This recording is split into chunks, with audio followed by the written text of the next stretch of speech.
So welcome to the Canadian Nephrology Trials Network's annual research symposium. So I'm David Collister. I'm a nephrologist and assistant professor at the University of Alberta. I'm also on the CNTN's Executive and Scientific Operations Committee. So my research is pretty diverse. It's in clinical trials, it's in gender diversity, it's in cannabis, lots of different things. And I'm pleased to moderate today's session. I'll now invite my co-moderator, Arlene Desjardins, to introduce herself. Thank you, David. My name is Arlene Desjardins, and I'm the patient partner co-lead for the CNTN Scientific Operations Committee and the Executive Committee. I became a patient partner following the loss of my husband, Glenn, to chronic kidney disease. I'm also a member of the Kansas CKD Indigenous Peoples Engagement Research Council.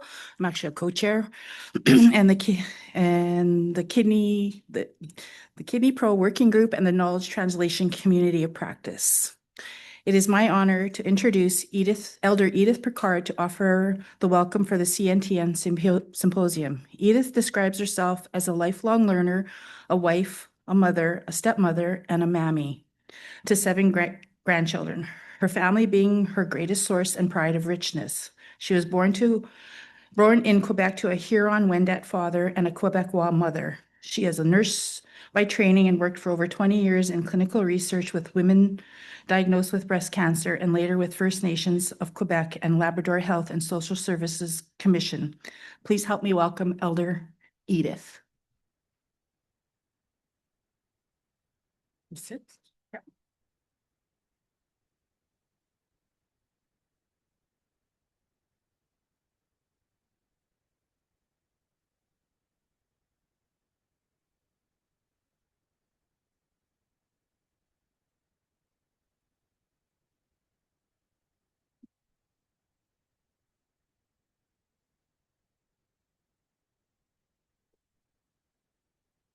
Oui. Bonjour. Good morning. Bienvenue sur le territoire du Nio-NCO, notre magnifique territoire en langue Wendat.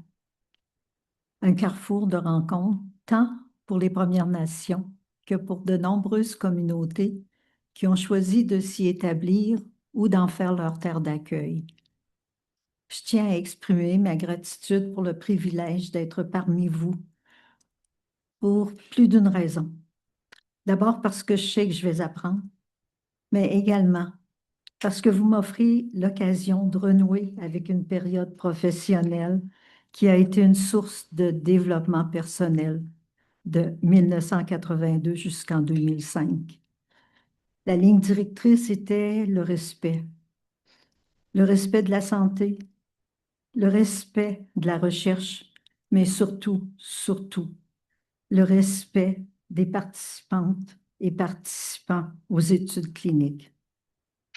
J'exprime de plus de la gratitude pour toutes les personnes qui ont contribué à l'organisation de la réunion et toutes les personnes qui, dans votre milieu familial ou votre milieu de travail, ont contribué à favoriser votre présence ici pour la rencontre.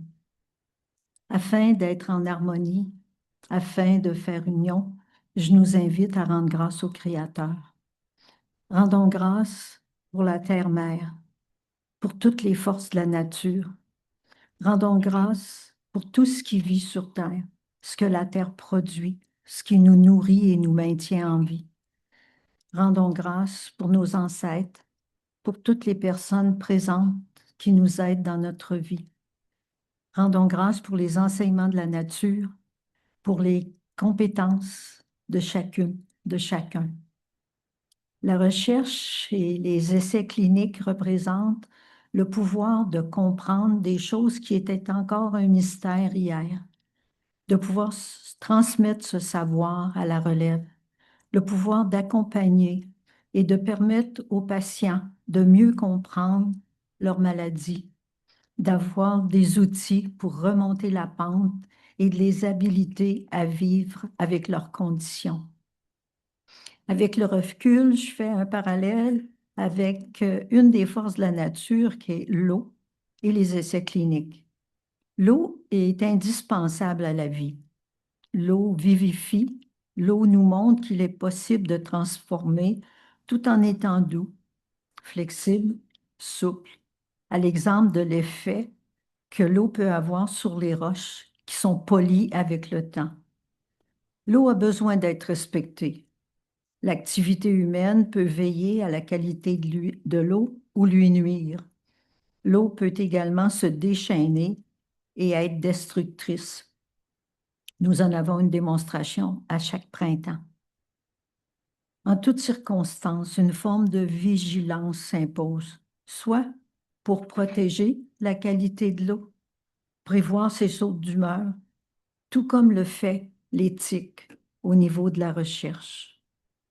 La réunion est une occasion d'un partage de connaissances, d'une mise à jour, ce qui implique une qualité d'écoute, une sensibilité au point de vue de l'autre, tout comme si on était sur le bord de la rivière et qu'on choisissait d'emprunter la passerelle pour jeter un coup d'œil à ce qu'on voit lorsqu'on est rendu de l'autre côté. Osons cette écoute, cette sensibilité, une grande collaboration et de l'accueil. Merci, thank you, Tiawang, pour votre invitation, pour votre présence et une excellente réunion.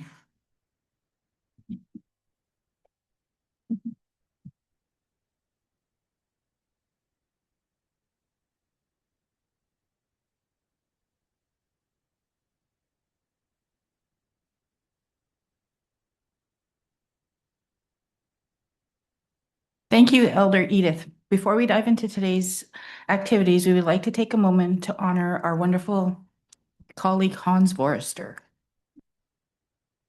As some of you may know, Hans Forrester passed away last year.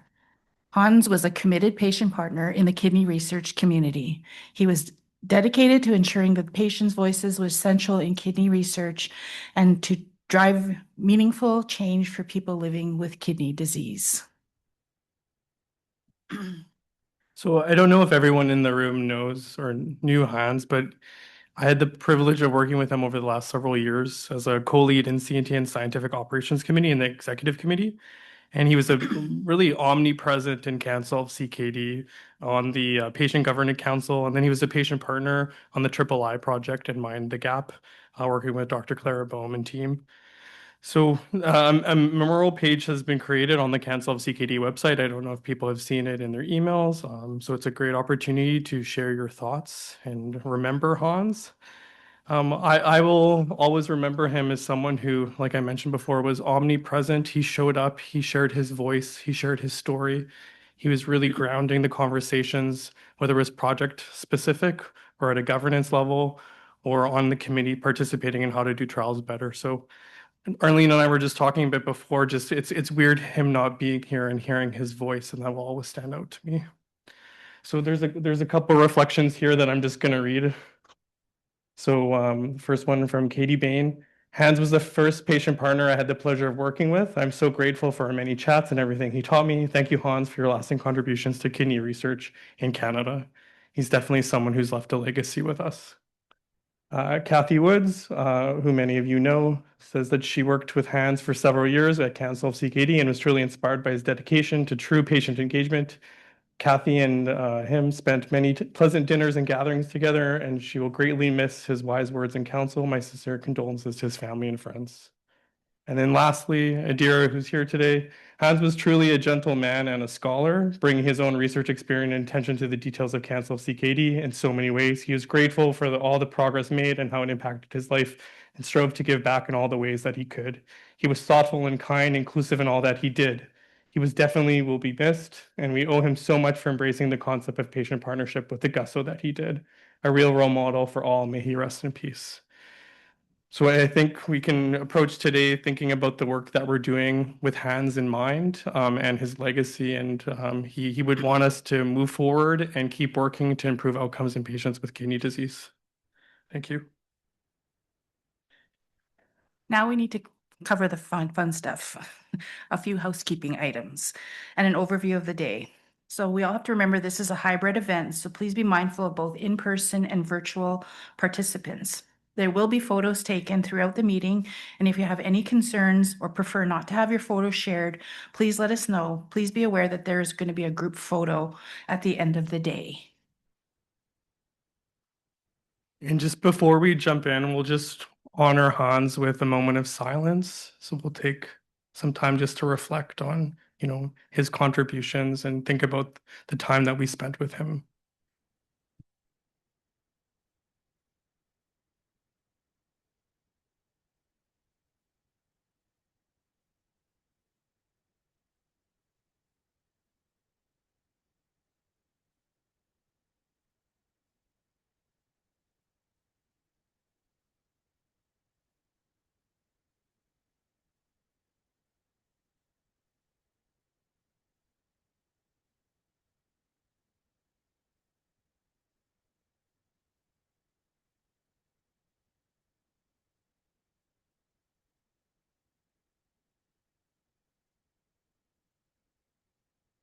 Great, thank you, everyone.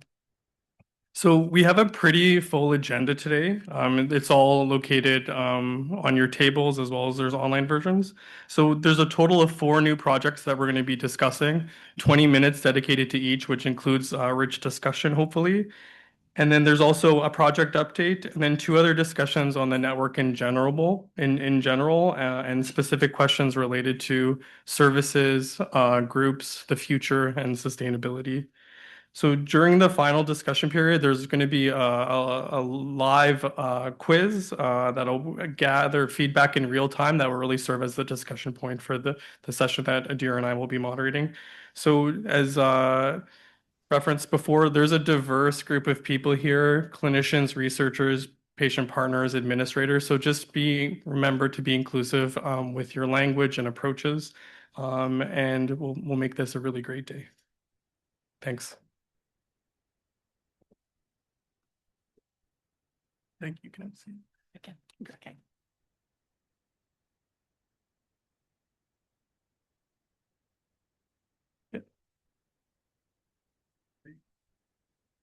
Okay, so I think a lot of people in the room know a bit about what CNTN does, but this is just a reminder of all the services that we offer.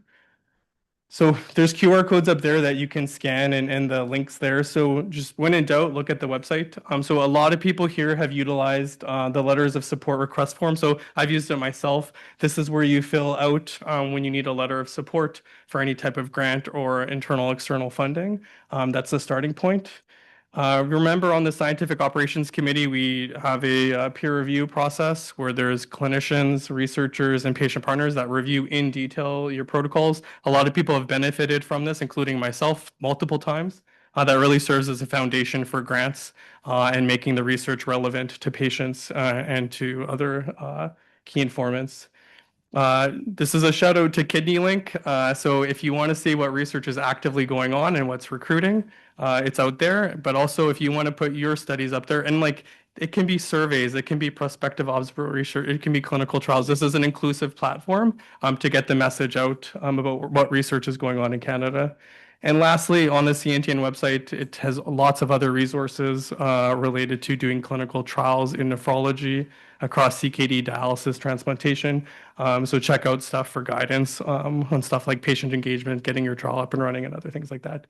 So if there's ever any suggestions on what you think is missing or what needs to be done, please reach out to us and we can add to that. But this is the wealth of information that's available, so please make use of it.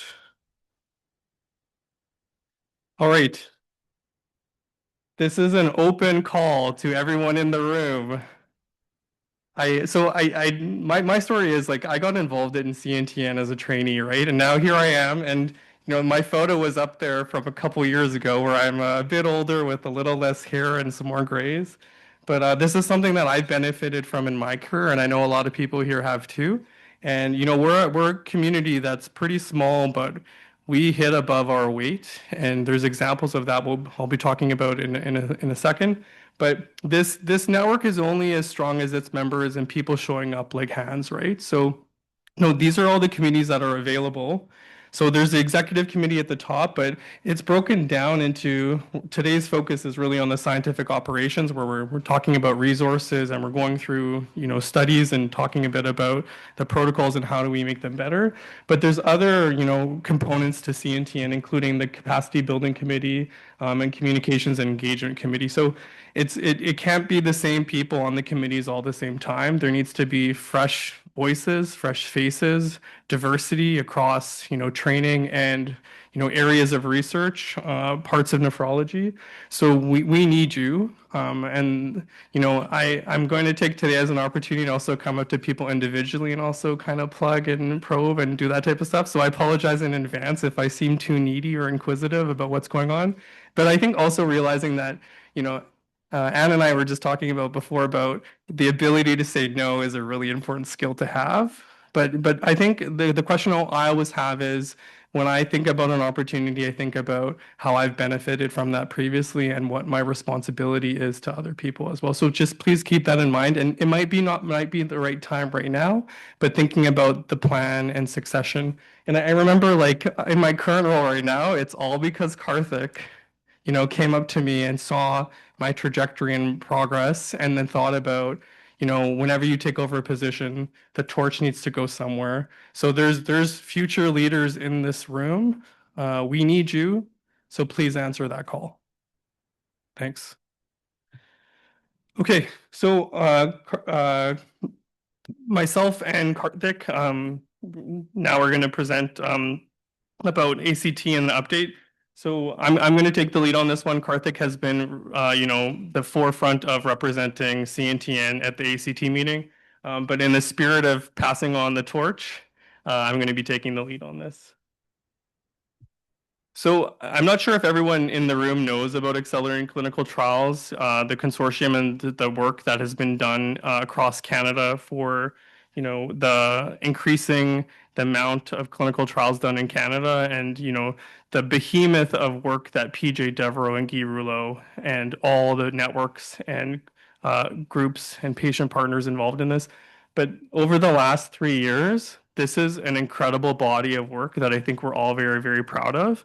And members from CNTN have been really instrumental across committees and, impactful about changing process so that trials can get up and running fast, high quality, and really getting the answers to the questions to impacting patients. So this is just a couple highlights of what Act 1.0 has been able to do. So I think the first one is a national harmonized ethics board is in the works. So I think we all learned from the United Kingdom with COVID and recovery about how you can get a trial up and running in 7 days and you get it approved across community and academic hospitals. So learning from that experience, and I think we all know that, with healthcare and research being fragmented across provinces and we all have the same challenges, the call for a national REB and actually, getting all the key informants together at the table to make progress with that has been really important. There's still a whole bunch of work to do, and it's a focus of Act 2.0. But having so many institutions, so many different bodies, so many, really important people sign up for this. And I'll just say, like, the University of Alberta is one of the people that have signed up for this. Hopefully your institutions have. If they haven't, we need people to advocate for that. But I think this is one of the most promising things to make sure that, when someone in this room, I'll say, when Kevin's trial, right now it's in my site, and we have reciprocal ethics exchange with UBC in Calgary, right? But imagine if that process was across Canada, and we're not stuck in 3 months of ethics right now, Kevin, dealing with all the questions that I'm sure have been, an issue across Canada. So that also being said, harmonizing contracts has also been another win. This actually happened a lot faster than we thought it would within Act 1.0. So data transfer agreements and then regulatory versus non-regulatory, so different types of agreements, including a subsite template agreement that is really more flexible and unique to different projects. And it's not just clinical trials, it's also for prospective observational research that applies to CHR or any tri-council funding. So I think this is something that's really important. And, I've actually used these contracts and templates for some of the work right now. So it's already being implemented, which is fantastic. Another big win is the portfolio hospital. So from recovery and the United Kingdom, lots of patients in COVID trials were not recruited from major urban academic centers. They were from community hospitals that have a large volume of patients that can help answer research questions. So we traditionally think about clinical trials being in large centers, but PJ's vision was to build and having new sites across medium and smaller places. So, and not just in provinces, but also territories, and really diverse across Canada. So these have a network of individuals. There's a committee. They've presented their work at ACT to say what trials they've participated in, who are the leaders, and what the scope is. So I think that's really exciting too. I mentioned before a bit about us as nephrology hitting above our weight. So in the request for authorization for funding competition in Act 1.0, there are lots of different ones related to Canadian biotechnology, innovative designs, bringing trials to Canada from international perspectives. You name it, there was an RFA for it. We did fantastic. So this is a list of all the trials. There's around 50 or so, but across all the patient networks and clinical trial units, we did fantastic. So Achieve, Enact, OK Transplant, Ann's Kidney Care, Outreach, Sam and Amber's Dial Bicarb, Matt James's Pontiac, a group of many individuals working on equal dialysis, and then the calciphylaxis trial, which I presented last. So that was also a big one. They created new networks. I think we have the privilege of the CNTN pre-existing, and there's been a foundation of individuals from the start who have been heavily involved in this. And we talk about sustainability, but other groups haven't had that, and they actually created new networks within ACT. So there's a list of all of them there. I won't go through them, but they're in areas that are underrepresented. So long-term care, home ventilation, pediatric trials, cannabis networks, et cetera. So people are coming together and new networks have been funded. And I think one other thing that's really important too is Indigenous clinical trials and Indigenous clinical trials unit. So 3 clinical trials have been funded specifically through ACT, addressing Indigenous problems and solutions with investigators and teams that are Indigenous led. So I think that is a proof of concept, and it's really important that that's been a focus and that addresses issues at a community level, and that research is the way that the communities want to do it, addressing the questions that are important to them. So this is a huge body of work, $38 million, tons and tons and tons of people.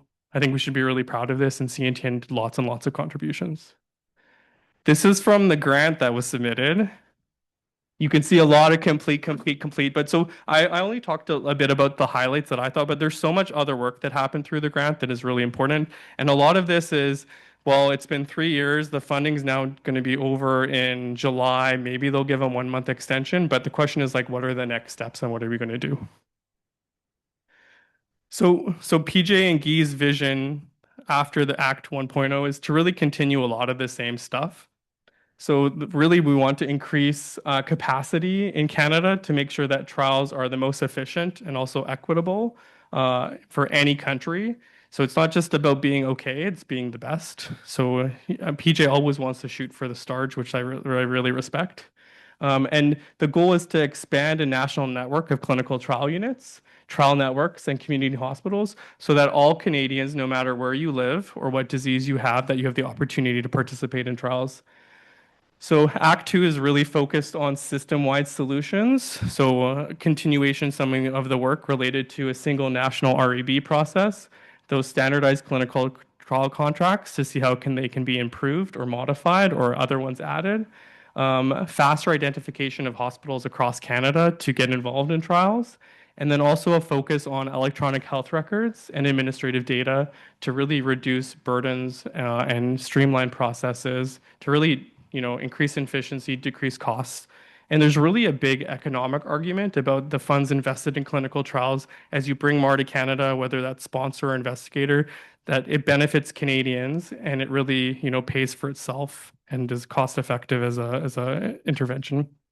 So the really cool work is going to be stuff to continuing, but there's also, PJ and Guy are still aiming for the stars. So some of their other new goals with Act 2.0 are to really support innovative clinical trial design. So those are things like basket trials or platform trials and Bayesian approaches. A big push to improve consenting processes. So I know across Canada, there's lots of different approaches to, can you pre-screen? What does pre-screening look like? How do you define the circle of care? There are a lot of missed opportunities when there's barriers. So trying to harmonize that process across institutions is important. And then AI, I think, is a really big opportunity in clinical trials, whether it's for screening purposes or eligibility or outcome ascertainment. You name a trial process, AI probably has a role for it. And how do we generate the evidence for that? And then lastly, expanding the Indigenous-led CTU to focus on questions and challenges at a community level in First Nations, Métis, and Inuit populations. And then one other thing to mention is this rapid support unit. So there's 4 proposed in the grant. One of them specific to kidney disease, but there's other ones related to women of childbearing potential, and then novel designs and administrative data. So this is a service with expertise in these areas to how to make trials better from these perspectives. And I'll talk a bit about the renal one in a second.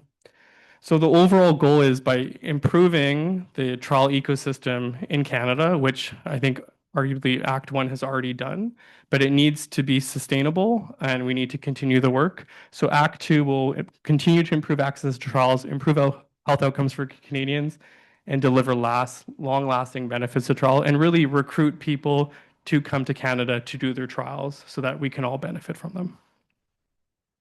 So this is just the governance structure. This chart is pretty overwhelming, but I just want to highlight, like, there's so many people in this room and in our community that were on these committees. So I was on the IDEA committee, which is inclusivity, diversity, equity, accessibility. Dr. Bohm, Dr. Tenencore were on patient governance and engagement committees. Lots and lots of people involved in different ways. Amit Garg at a steering committee level and administrative data. We showed up and will continue to show up. So the grant for ACT 2.0 was submitted in March. Over 770 people were on the grant. You can't imagine what that signature page looked like. So there were co-leads from the patient networks, the CTUs, the portfolio hospitals. The bad news is that because CNTN is already functioning well and is funded, we were not selected for funding in Act 2.0. So they prioritized networks without funding, which I think we're disappointed about, but will clearly still play a role in a network based on our involvement in Act 1.0. And we'll come back to a bit about funding and sustainability later. But we'll continue to be an affiliate. There's lots of work for us to do. If you're interested in getting involved, please let me know. But on the grant right now across different levels, those are all the people listed right there.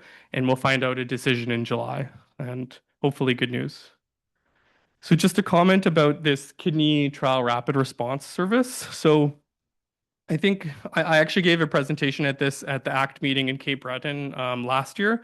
And I think we all know this, patients with kidney diseases are excluded systematically from clinical trials. They're viewed differently. They have different risk-benefit ratios.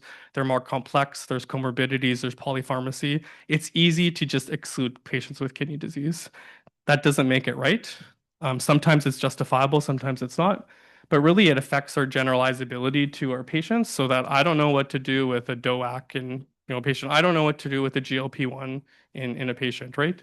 So the kidney trial response support service will really provide guidance to non-nephrology trials about how to include patients with kidney disease with input from investigators and patient partners. So it's adapted from the Canadian Nephrology Trials Network. A lot of the people in this room will be involved, and it's really a network-led initiative, and it involves grant and protocol review with feedback and potential for virtual discussion. But remember, the target here isn't nephrologist or nephrology adjacent trials. It's for people doing trials in other diseases, that, the CKD population isn't necessarily a focus, but the question is whether you should include them or not, and maybe having a GFR cutoff or having a different way to stratify them. So this is another way to include research for patients with kidney disease, even though it isn't the primary research question, and something that I think we're excited to contribute and really is a focus of ACT 2.0 about that idea of inclusivity, not just there's kidney disease, but also there's women of childbearing potential, which is another example of this and across other areas. So this is really exciting work. Okay, so that's the highlight. If you want to ask any questions about ACT 2.0 and where it's at and how you can be involved, please just grab me during a break or afterwards, or see me at CSN. But we'll share information about the results in July and talk about next steps. Thanks.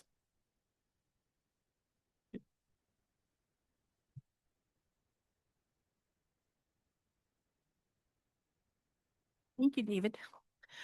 I would now like to introduce Dr. Cal Robertson, a pediatric nephrology fellow at Sick Kids in Toronto, who will talk about a new network called the Canadian Childhood Kidney Disease and Blood Pressure Trials Network.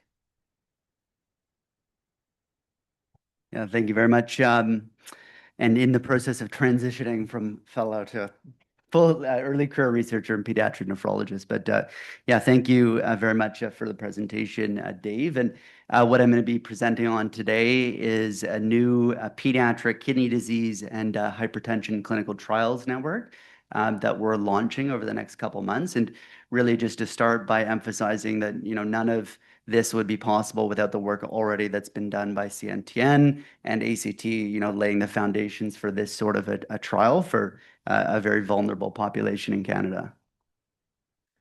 So why do we need a pediatric kidney disease trials network?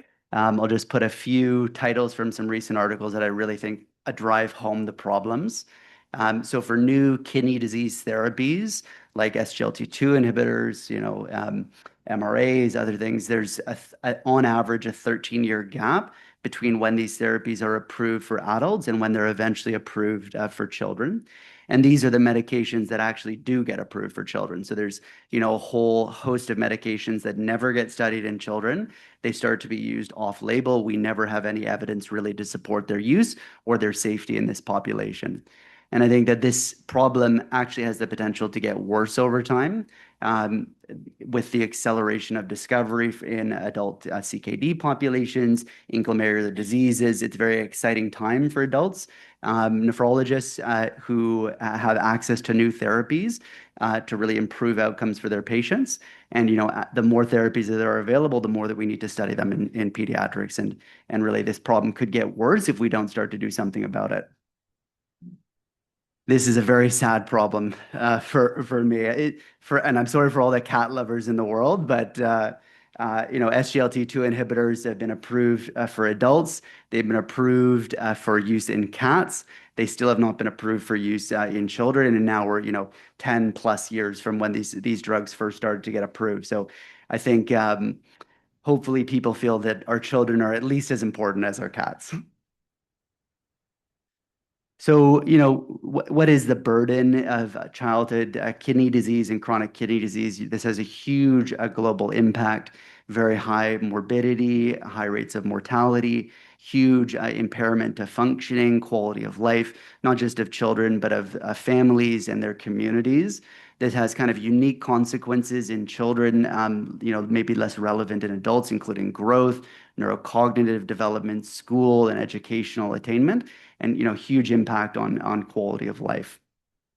Some of the challenge, although collectively there's kidney disease in childhood is common, a lot of the individual conditions are quite rare, and this makes it very difficult to recruit enough patients necessarily in a single center or a few centers to really study in a meaningful way or to conduct clinical trials.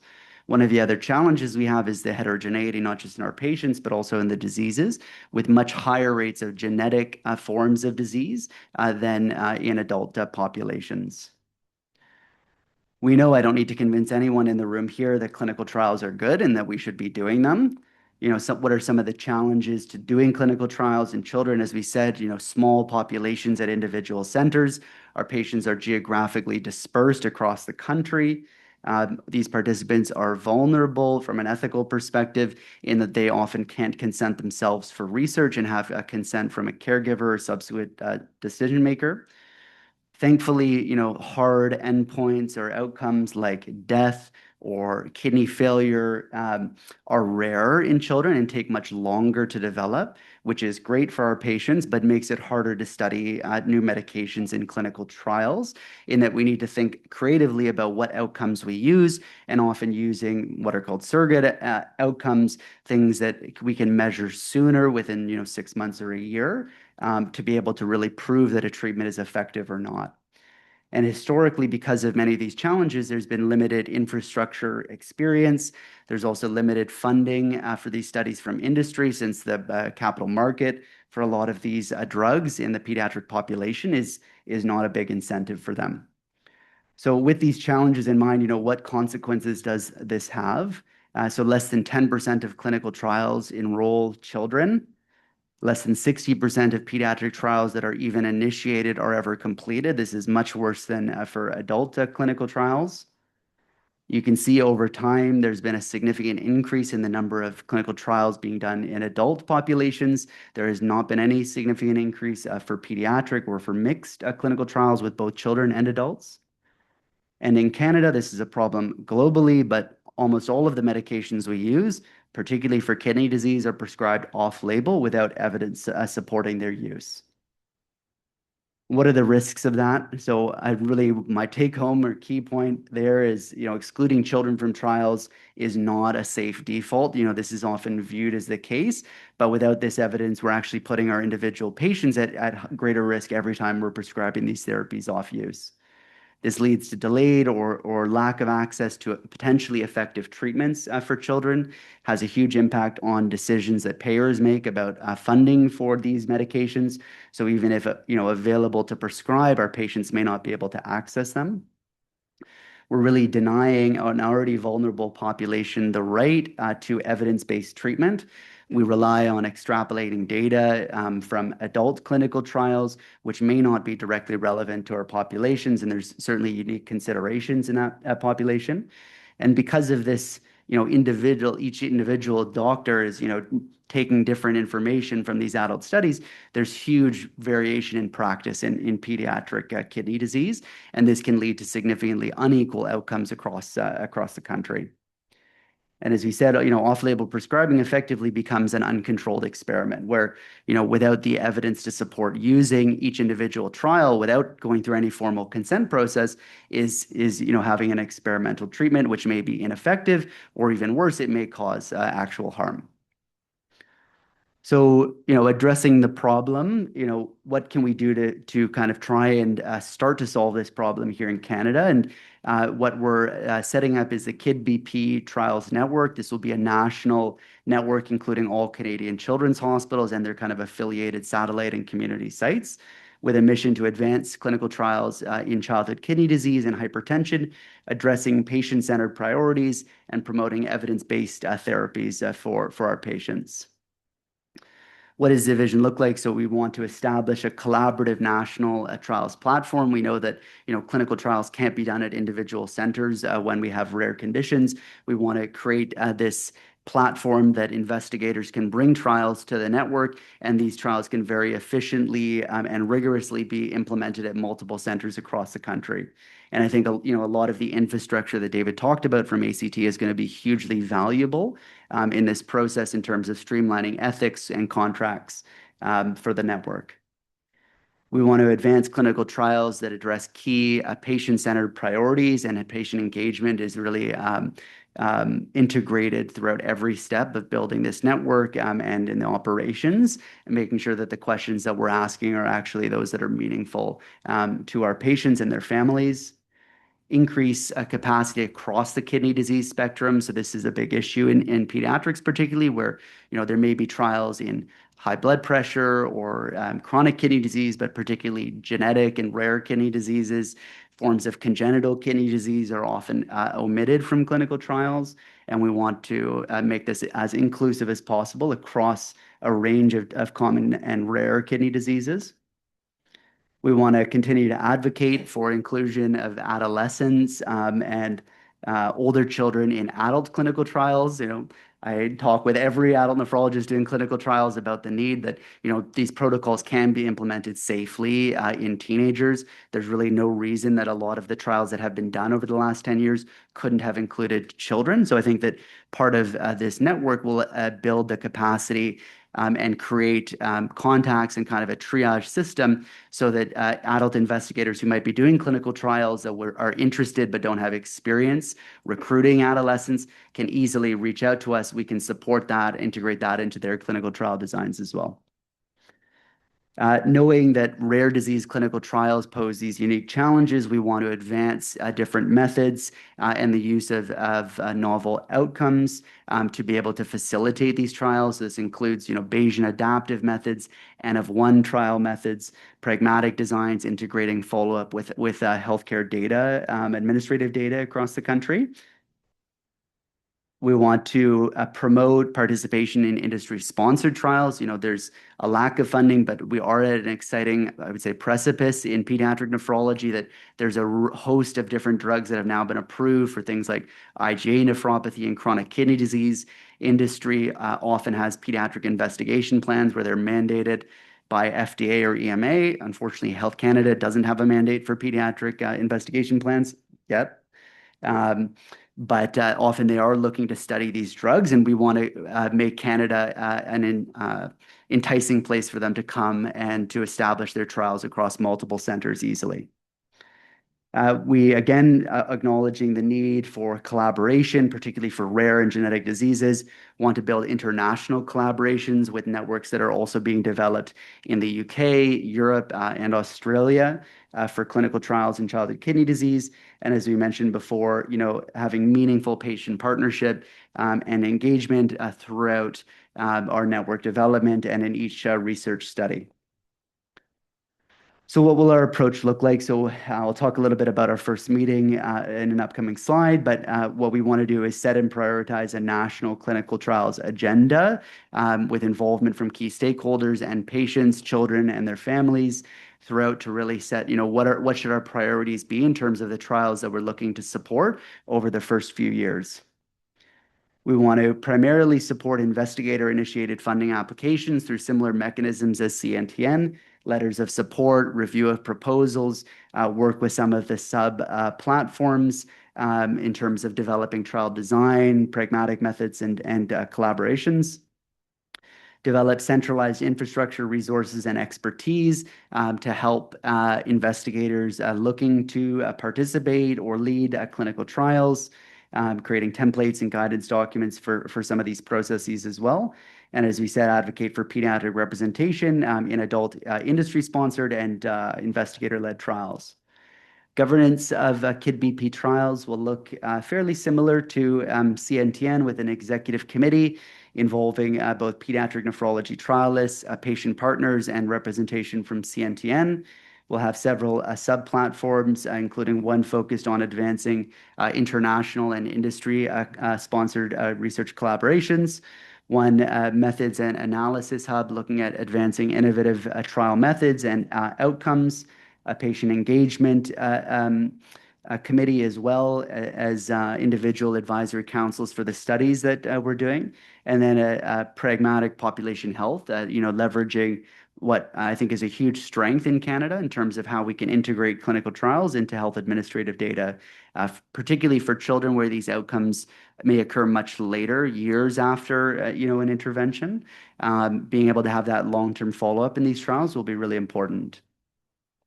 So excited to share a few trials or ideas that we're developing as part of the network, and hopefully we'll have more information about these over the coming years. So Response is a trial looking at children with nephrotic syndrome, testing low-dose steroids compared to the usual high-dose steroids. This has now been funded. A pilot RCT has been completed, and we're in the process of expanding this to multiple centers across Canada. We're looking to apply and get funding for some additional investigator-led trials, looking at other non-immunosuppressive therapies for children with nephrotic syndrome, different blood pressure medications for children with high blood pressure, different treatment strategies for children with acute kidney injury needing kidney replacement, and some of the new and emerging therapies for IgA nephropathy and IgA vasculitis.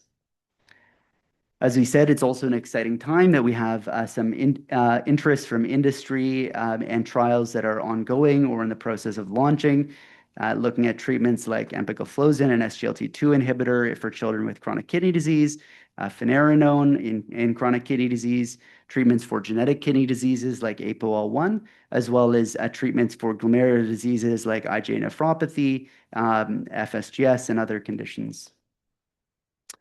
And so, as I mentioned, we're going to have our inaugural network workshop launch. This is Friday, May 22nd. It's going to be hybrid in Toronto or virtual. Anyone from CNTN is welcome to attend the meeting, and we're really looking to have it be a very interactive meeting, getting feedback on how we build this network, what our priorities are as a network, and in terms of our trials agenda. And we're going to have some very amazing international speakers who are really leading the field in pediatric clinical trials and collaborative research. So if anyone's interested, the QR code's there. There's a link as well. I think the slides hopefully will be shared, or you can reach out to me by email. Maybe I'll just go back to that slide so people can look it up. And are we going to take some questions now? Okay, great.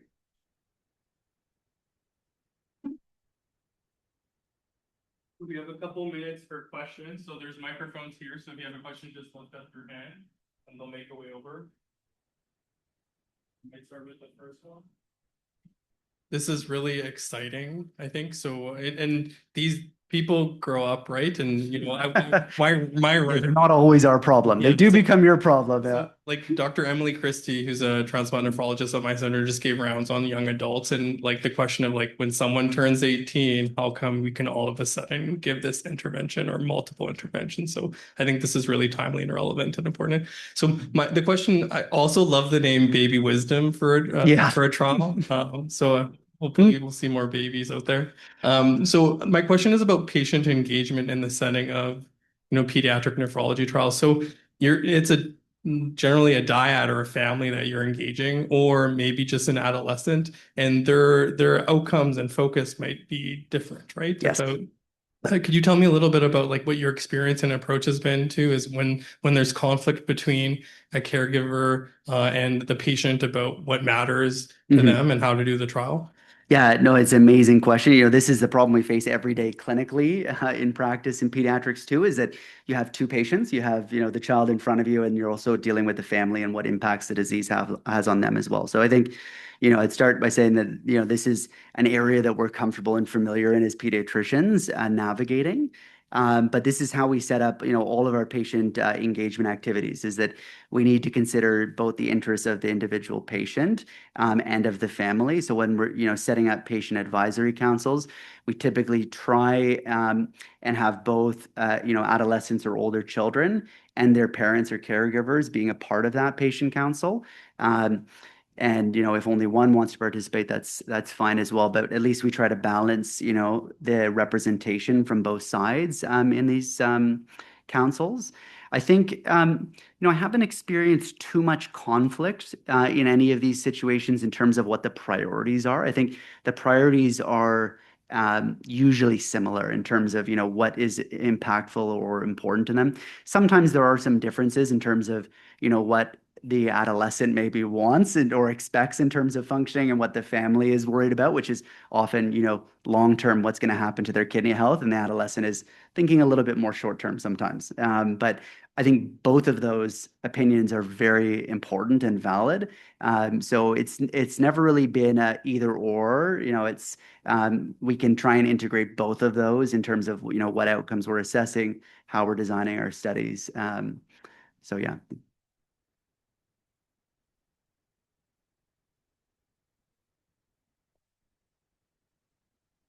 An obvious question, which is Yeah, good question. So it's unfunded initially.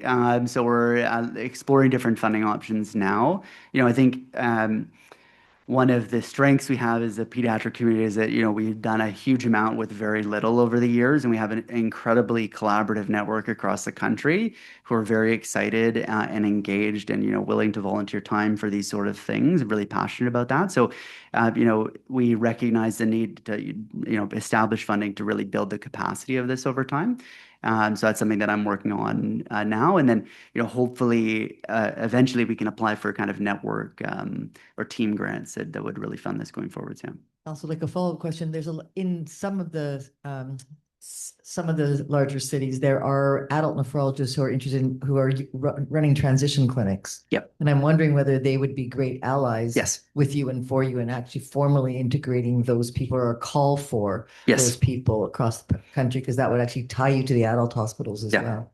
You would lose the patients for follow-up. So yeah, absolutely. I think the challenge is not necessarily, losing the patients to follow-up. If they're at an academic children's hospital, generally speaking, for a lot of conditions, they transition to a hospital where we could continue to follow them or have them involved in research. I think the biggest barrier there is, the regulations and ethics between different sites, and actually, having that continuity. So that's something Kevin and I are, working on in nephrotic syndrome, of how do we get better at following these kids who do turn 18 eventually, and some of them continue to have nephrotic syndrome and relapses, and really understanding, what that looks like, what their long-term outcomes are.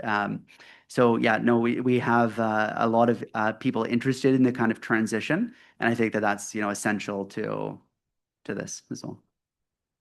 I just want to add to that. Like, I think it's important that this is the team sport. And if I'm going to just start including 16-year-olds in my trial, I'm not in the clinic, I'm not recruiting from there, I don't know the challenges, et cetera. So I think if the goal is to do this, and it's exciting to see that industry is taking the lead on this, and I've seen protocols that are recruiting adolescents and adults at the same time, but it's going to require close collaboration at each site. And it's not, it can't just be the same people over and over again doing all the trials. So I think there's, capacity building is really important. Yeah. Great. Any other questions from anyone else? Otherwise, move on. Thank you so much for talking, Cal and Mayford.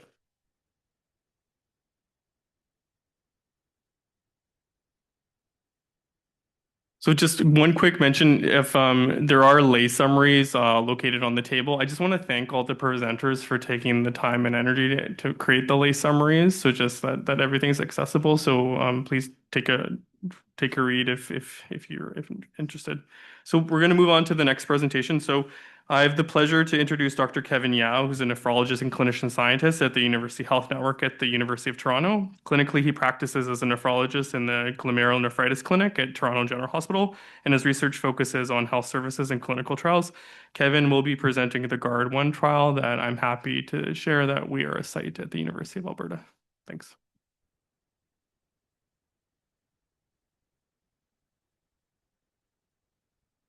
Thanks so much for the opportunity to present. And some of you in this room may have heard of this study that has taken a long time to come from conception. It started off just as an idea when I was a Crescent Fellow more than around 4 years ago. And Hans was actually in the room, for example, when we presented the trial idea originally. And so I'll talk about where we're at to date. These are my disclosures, not relevant to the presentation. And so I'm going to talk a little bit about why there's increasing evidence on the effectiveness and safety of a class of medications that many people are familiar with, glucagon-like receptor peptides, or the most common one being semaglutide, in patients with end-stage kidney disease receiving dialysis. And I'm going to be talking about GUARD-1, which is a pilot randomized controlled trial that's Canadian, that's being run across Canada, evaluating semaglutide in the maintenance dialysis population.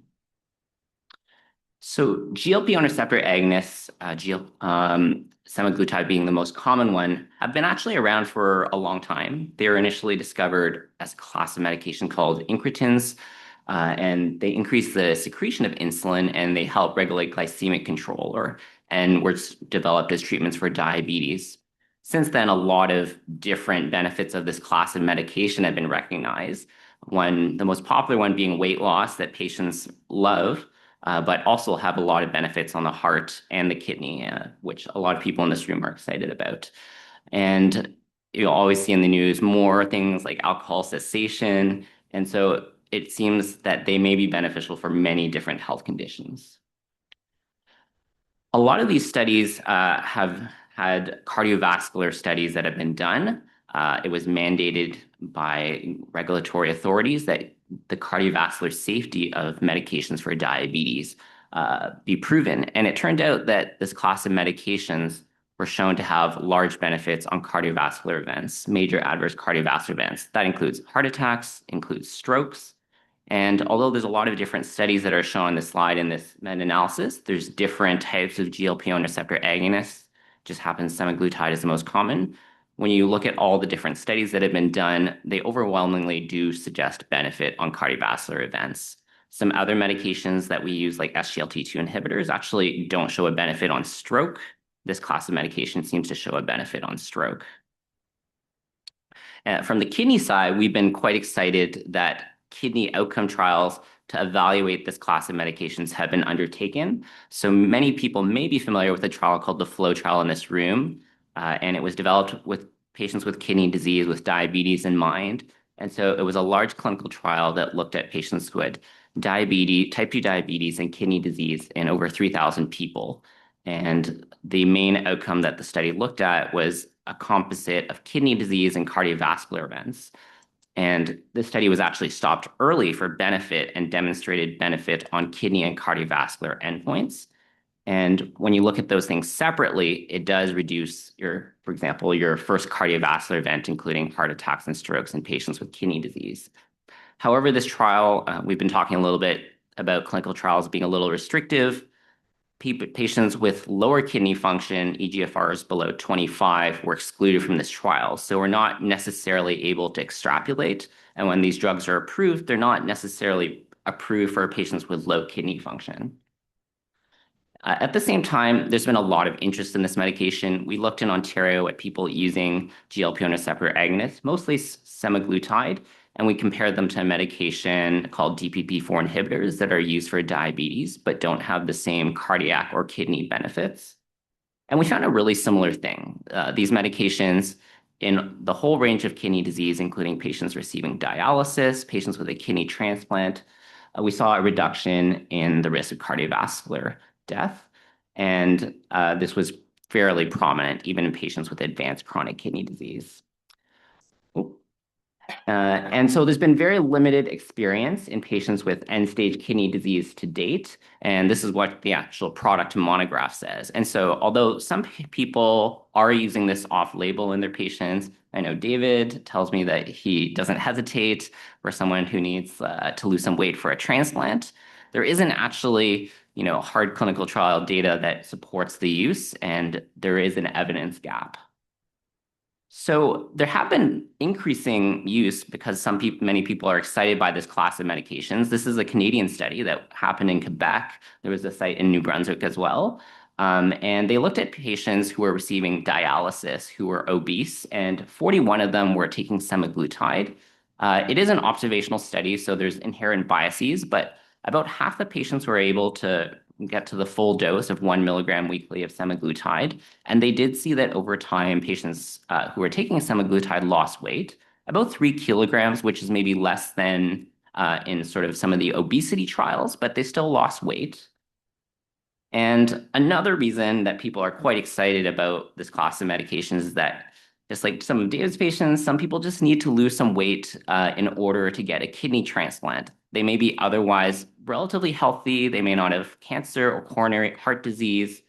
And this was actually another Canadian study that shows that people who have very high body mass indexes, those over 40, they're really an outlier and they're excluded from kidney transplantation, even though they may stand to benefit. And even people with a BMI between 35 and 39, those patients are often excluded from a kidney transplant. And so there's many patients who may stand to benefit from this class of medication, particularly in terms of access to transplantation.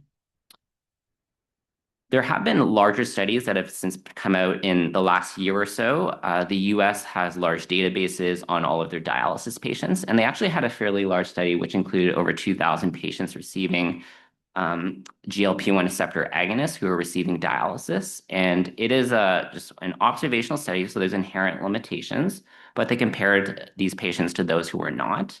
And kind of like the other studies that I've shown so far, they do seem to suggest a fairly dramatic benefit on just dying altogether on mortality, a 23% reduction in this study. They were also interested in some various outcomes in this study. And so I've shown mortality, but they actually showed that people who received the medication were more likely to be waitlisted for transplant. And they were interested in potentially some safety outcomes. So they looked at diabetic retinopathy and pancreatitis, which are reported to be associated. So they did seem to be a little bit higher in those who were in blue who were taking the GLP-1 receptor agonist, but you'll see that there's actually a control, which is a burn injury, which you shouldn't really expect when you take this medication, but that is also higher. So that's why you have to take all this data with a grain of salt, and observational data is inherently limited, but it is supportive potentially of benefit. Something that came out very recently that many people may not have seen is that there is some data from clinical trials that have tried to look at people who were not on dialysis when they entered in the trial, but then they went on to require dialysis. So there are flaws to this as well. There's a couple trials, SUSTAIN 6, SELECT, FLOW, and SOUL are all large cardiovascular outcome trials that looked at different semaglutide regimens in different populations. And essentially, they got all the patients who went in these trials and looked at who had to start dialysis during the course of the trial. And then they went to see how many of those patients went on to continue to take either the semaglutide or the placebo.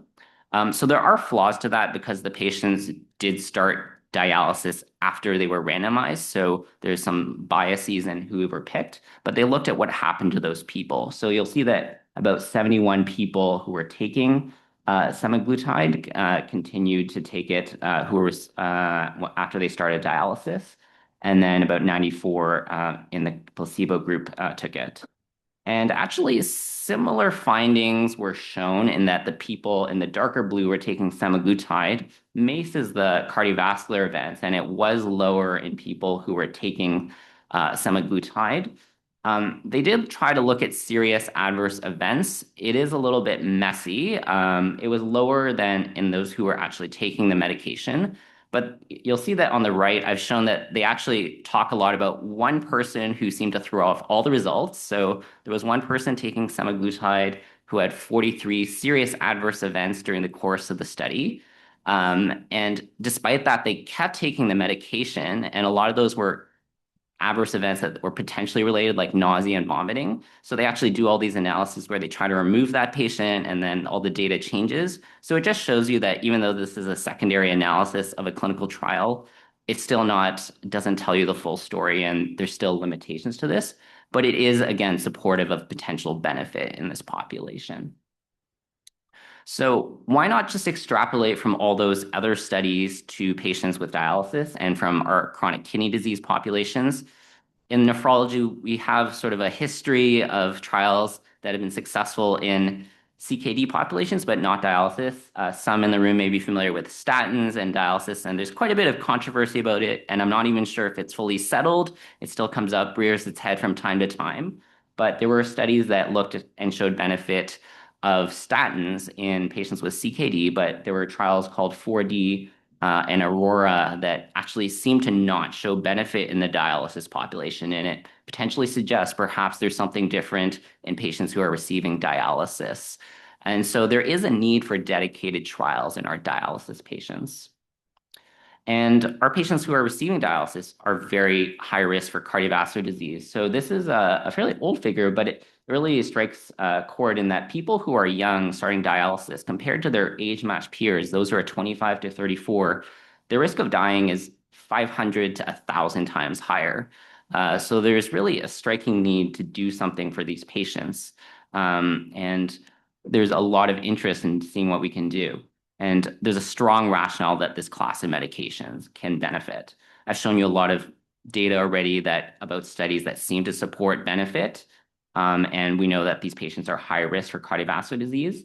And these medications may reduce mortality, they may reduce the risk of cardiovascular disease, and they may improve transplant eligibility. And most importantly, perhaps, is that unlike other medications that are eliminated by the kidney, they are not actually eliminated by the kidney, and you don't have to adjust the dose. And so that's another reason to do a study. And so the study that I've come up with Ron Wald is called GUARD-1, and it's looking at GLP-1 receptor agonists in patients who are receiving maintenance dialysis. This is a pilot randomized control trial that's based out of Unity Health in Toronto, or St. Mike's, and it's an investigator-initiated open-label parallel group pilot randomized control trial. Essentially, patients who are receiving dialysis who are adults and have type 2 diabetes will be randomized 1-to-1 to receive either semaglutide once weekly or usual care. We'll talk about what usual care means in a second. And this is a pilot trial, so we're looking to show feasibility of a larger study. So we're going to follow these patients for 26 weeks and follow up on feasibility outcomes. The study intervention, which is semaglutide, we went back and forth a bit about what we should be giving patients. There were a couple of options. We settled on semaglutide going up to 1 milligram weekly. We did consider other things. We considered there's an oral semaglutide, but patients receiving dialysis actually may be used to receiving injections once a week at their treatments. They receive EPO at treatments once a week, and it may be easier for adherents to take it once a week. So we thought that subcutaneous would be better. There's another combination medication called tirzepatide that seems to have benefit, but we thought that semaglutide has a lot more of a track record in terms of safety and benefit in patients with kidney disease. So we settled on semaglutide. The comparator here, we don't have a placebo. The study is sort of investigator-initiated, and we are actually providing the medication if needed for the study. So we don't have a placebo, but usual care will be usual diabetes management. For someone who actually is not taking any diabetes medication, that couldn't mean just nothing specific. But if they are taking medications for diabetes, it would be usual management for their diabetes. It is important to say that adherence to this usual care arm is very important. We did have someone in the study who was not randomized to the arm that they wanted to be randomized to, and they did on their own start the semaglutide. So we realized there is an importance of, emphasizing that if you're randomized to usual care, that you adhere to that arm. And the dosing scheme is shown on the right. It is flexible. We recognize that patients who are receiving dialysis may be more prone to nausea or vomiting, and we want to be careful and give flexibility to titrate up as needed. So it can follow a usual schedule, but it can go slower if a patient has any issues, and if they're not able to go to a higher dose, then it is what it is. So I mentioned this is a feasibility study. So the outcomes of this study, they're not really the clinical outcomes like dying or cardiovascular events. It's really looking at, can we do a bigger study, and can we recruit people successfully into the study, and will patients stay on the medication? So we're looking that 40% of fully eligible patients will agree to participate, and that 70% of the enrolled patients will be adherent to the intervention and take 70% of their doses, regardless of the dose that they end up at. And we want to make sure that we're able to follow these patients over time.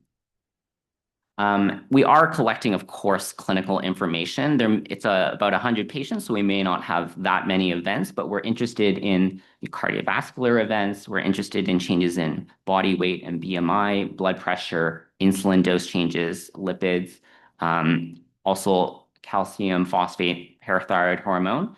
And if any patients get transplanted, we are also doing some additional surveys. We're assessing for quality of life changes before and after. And something that our dietitian suggested is that we are interested in changes in eating patterns before and after. So there is a 24-hour diet recall that's done before and after the study. And of course, we are interested in the safety in this population. So we're collecting information about adverse events. The inclusion criteria I've gone over. The main thing to say is that a lot of patients on dialysis who had diabetes may not actually be taking medication anymore for diabetes, and that is okay for the study. Someone doesn't have to be taking a diabetes medication to be in the study.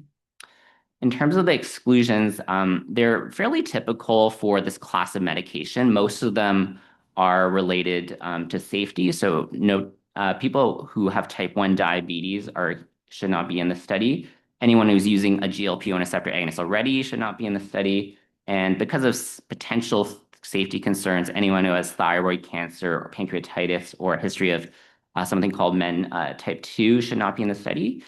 Known hypersensitivity means that they've taken the medication before and it didn't agree with them. We did have someone, for example, who tried the lowest dose before, 0.25, and it seems that they just couldn't tolerate it. And we thought perhaps if someone has a sensitivity to the medication, they shouldn't be in the study, because you do want to see that they're able to stick with it for the long run. Pregnancy is an exclusion, but less of an issue in patients in dialysis. And if someone is imminently going to be transplanted, usually it's the next 6 months, it would be harder to follow them, so we would exclude them from the study. And if they're going to receive palliative care, for example. Something that's come up is enrollment in other trials. For example, a lot of patients in Canada are in a trial called Phosphate that Ron Wald, who is on this study, is also running. That's allowed. It's not an interventional medication, so that co-enrollment is allowed, but any other investigational product could be an issue. So this is just showing the study visits. I won't go in great detail. It's 26 weeks in length, and essentially there's many visits initially to get the medication dosage right, to collect adverse event information and collect information on insulin changes. Blood work is done as is done routinely in dialysis. We did add something at 52 weeks because we thought it would be interesting to see that patients generally are expected to stop the medication at 26 weeks unless continued by their healthcare provider. So we were going to ask at 52 weeks to see if patients are still taking the medication and record changes in weight to see if there's weight regain in those who stop the medication. In terms of the semaglutide, this has probably been the most tricky part of the study, is that, obtaining it, and we're working with everyone to kind of figure out the best way at every site. Some people have opted for research pharmacy, others have not opted for it. And we are giving flexibility. So a lot of patients may just receive it at dialysis through nursing, but they have the option of receiving it at home. It is supposed to be refrigerated before it's opened, so there's temperature monitoring requirements for the study. And something that many people have noticed in the news is that generic semaglutide is on the way. The last I heard is that the second generic version was approved, and so it may affect the availability and the cost of this medication for a larger trial in the future. So in terms of our progress to date, so the first site was activated in October. The first patient was randomized at the end of November, and to date we have 21 patients randomized into the study. The last patient, one patient has almost actually done the study, and those are the sites that are at various stages of activation, and we've tried to have representation at community sites and across Canada to really show that it's feasible in a lot of different settings and to really work through any of the logistics of running a larger trial. So there is a history in dialysis studies of going from a pilot trial to a larger trial. I've shown some of the ones here that have been successfully pivoted from a pilot trial after showing feasibility. And our hope is really that if this study is successful, that we may be able to do a larger cardiovascular outcome trial in the future. And so to just wrap up, semaglutide has strong potential for benefit in patients with end-stage kidney disease, and GUARD-1 is a pilot trial looking at semaglutide in patients with end-stage kidney disease, and it will inform the feasibility of doing a larger cardiovascular outcome trial. And really our focus right now is just working with everybody across Canada at their sites and getting them activated and having patients enrolled in the study. So I'll just acknowledge the many people who made this possible and open up for any questions.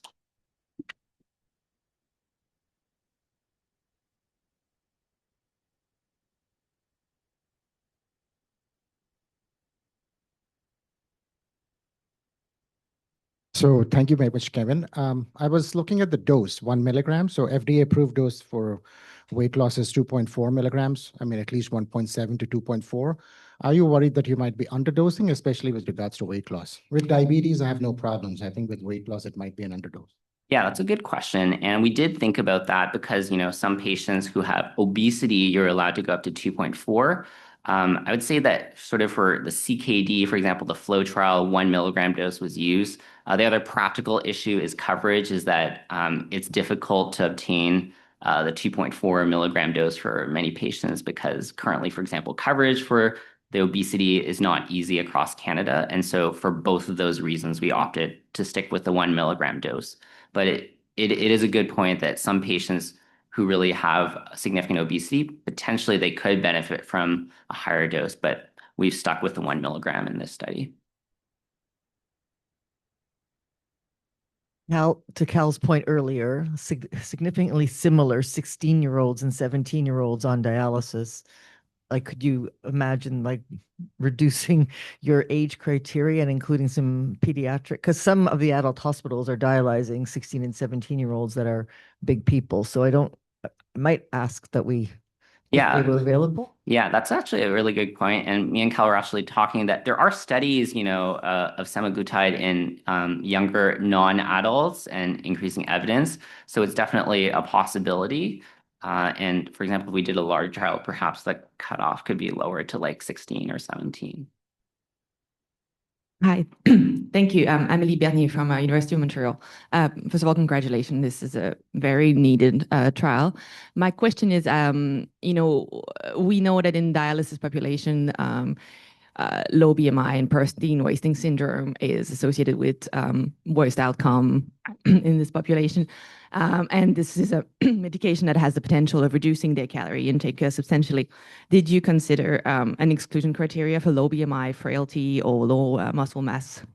Yes, we did think about that. And we did actually debate, should we put an inclusion criteria to exclude, for example, low blood pressure, frailty, and a BMI cutoff?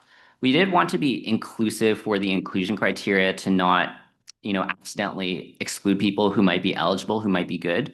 But we kind of have unwritten, considerations that if someone is frail and you just know there's someone with a low BMI, you don't think you want them to lose weight, you probably clinically should consider that before enrolling them in that study. And we have taken a careful look at, for example, patients we've enrolled so far who are on the frail side. We've opted not to enroll those patients in the study, but we didn't make it a hard exclusion just for pragmatic reasons. Hi, thanks, Kevin. Rachel Holden from Kingston.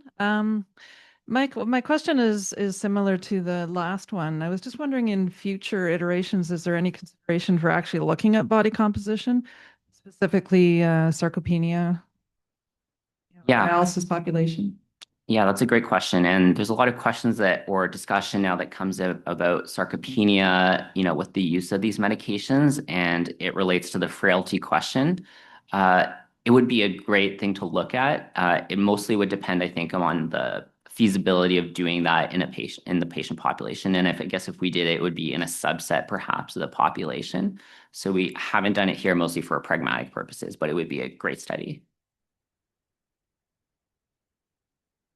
Add another comment. So dietitian input, I think, is important as well as resistance training. That's what everyone's been talking about when you put people on SEMA. So considering the next, after the pilot. But the other thing I was going to say is that actually the benefits are decoupled from the weight loss, and in flow, they only lost 3 kilos. So it's not this dramatic weight loss that everyone's talking about, and yet the outcomes are not related to the delta weight. So that's important for when you're justifying that. Yeah, and I'm seeing BMI cutoffs of 23 in some of the industry trials of the novel agents. So I think that idea that it's agnostic to weight, but I think safety is always. I'm going to grab the last question. So eye stuff. Patients come to me and say, I saw this news article. I'm on Ozempic. Is it going to make me blind? Do you think that safety signal is real? And is it going to be followed up in the trial, or any plans to include it as a key secondary safety outcome in the definitive trial? Yeah, that's a great question. So we do have adverse events of special interest in the study. Worsening retinopathy is one of the outcomes. And in a lot of the industry studies, they do an eye exam before and after. For pragmatic reasons here, it's obviously quite difficult to do that, so we haven't. But we are, and there are some signals, like rarely for people who have rapidly improving glycemic control, that retinopathy can worsen. And there's this entity called NAION, or non-arteritic ischemic optic neuropathy. And so we are closely watching for that. It's also not necessarily a hard exclusion for the trial, but we're watching that as an adverse event of special interest. All right, in the interest of time, thanks so much, Kevin. This is very exciting work, and I know in Edmonton we're excited to get started this year. So thanks so much. Thank you.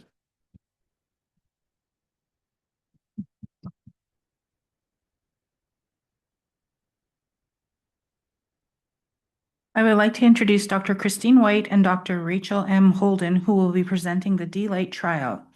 Dr. White is a clinical scientist and associate professor in the Division of Nephrology in the Department of Medicine at Queen's University, as well as the director of multidisciplinary care kidney clinic at Kingston Health Science Center.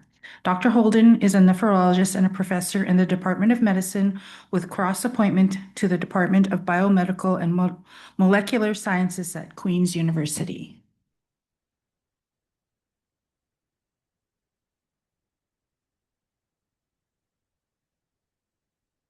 Good morning. Thanks for allowing us to present our trial today. So Dr. White is the PI of this trial. She's an expert in measurement of GFR, and I'm the co-PI, and I have a translational research program in vascular calcification. And we actually have no idea how we embarked on this particular research program. So, by way of background, 47% of patients with end-stage kidney disease are above the age of 65. And in the last 10 years, the number of patients above the age of 75 has doubled. We know that dialysis or receiving dialysis is associated with poor quality of life.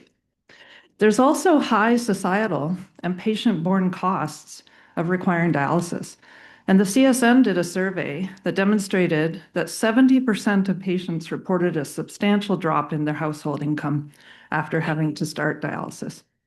And really important work from Vancouver has highlighted the substantial environmental impact of dialysis. And whilst there's a lot of consumables, the vast majority of that impact is actually related to travel. So we know that patients who require dialysis come in various ages, sexes, ethnicities, body sizes. They have various different comorbidities. Some patients continue to produce large volumes of urine, yet some are essentially anuric.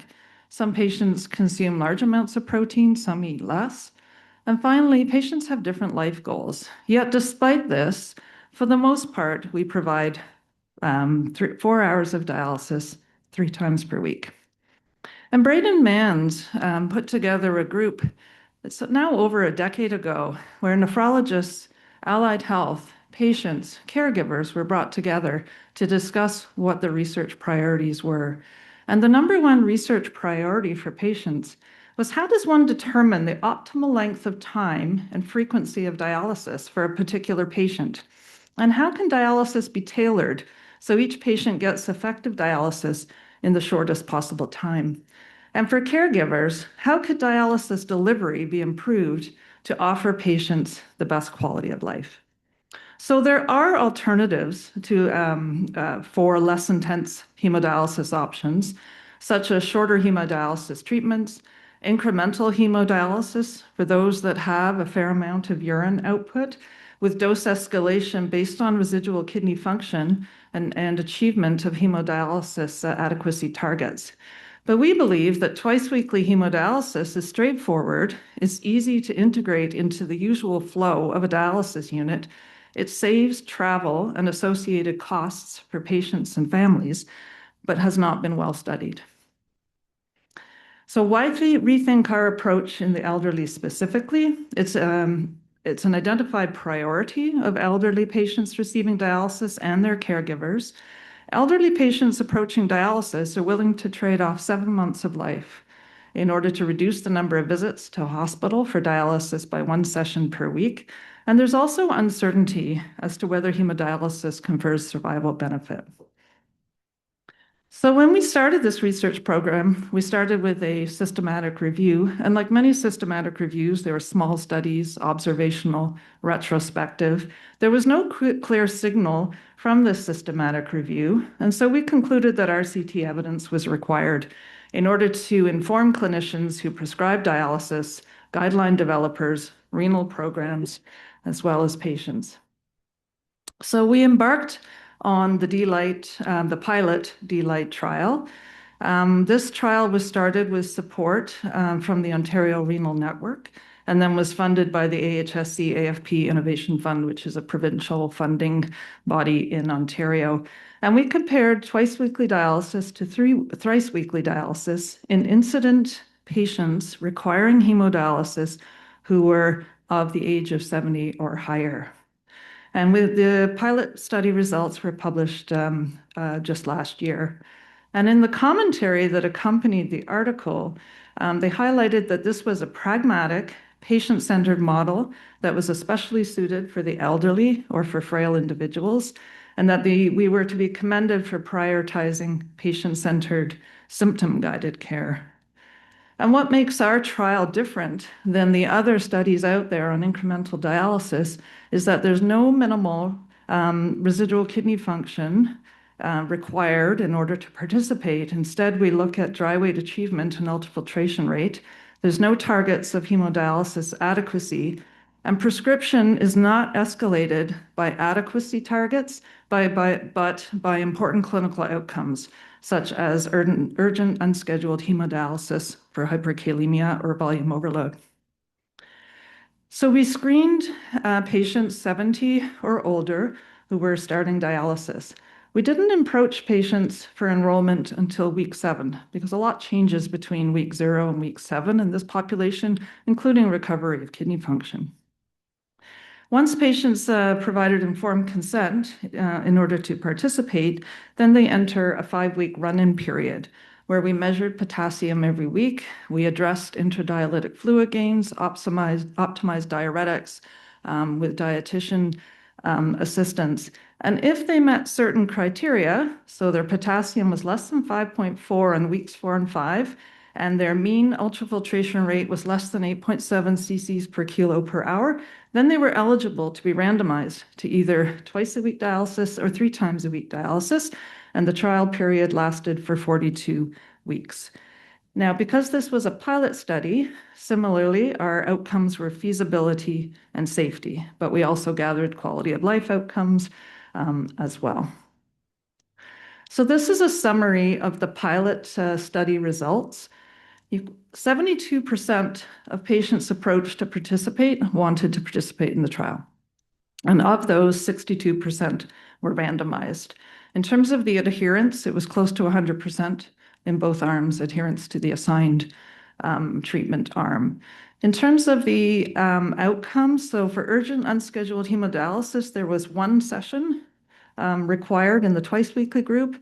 And for unscheduled hemodialysis for fluid overload, there was 1 in the thrice-weekly group. Potassium control was similar between the arms. There was 1 death in each group.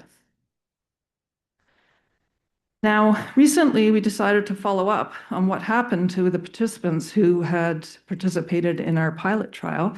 And we followed the participants from study exit until death, lost to follow-up, or December 2024, when a new electronic EMR was introduced in our center. So the median follow-up is over 700 days in each of the groups. Of the twice-a-week participants, 4 had been converted to thrice-weekly, 1 by their physician because the trial was over, 1 for no reason given, there was 1 ischemic finger, and 1 volume overload. Of the thrice-weekly participants, 3 converted to twice-weekly, 1 by patient request, 2 by physician advice, and 1 converted to 4 times a week, primarily for volume management. 59% of our patients had died during the time of follow-up, and there were equal number in each group died in the context of acute illness. And we found it quite interesting, although small numbers, that there were 7 elective hemodialysis withdrawal deaths in the patients who were on the thrice-weekly arm, and only 1 elective hemodialysis withdrawal death in the twice-weekly arm. So this set the stage for the DLITE main trial. This is now a multi-center Canadian parallel arm RCT. It continues to be pragmatic and patient-centered. It replicates usual care and flow of care within a dialysis unit. Again, there's no minimal residual kidney function. There's no target KT over V. and prescription is changed based on important clinical outcomes that occur. Essentially, the protocol is identical to the pilot that I described earlier. So our overarching research question is, can we propose a reduced hemodialysis regimen for the elderly that prioritizes time spent at home and decreases healthcare resources without compromising patient safety?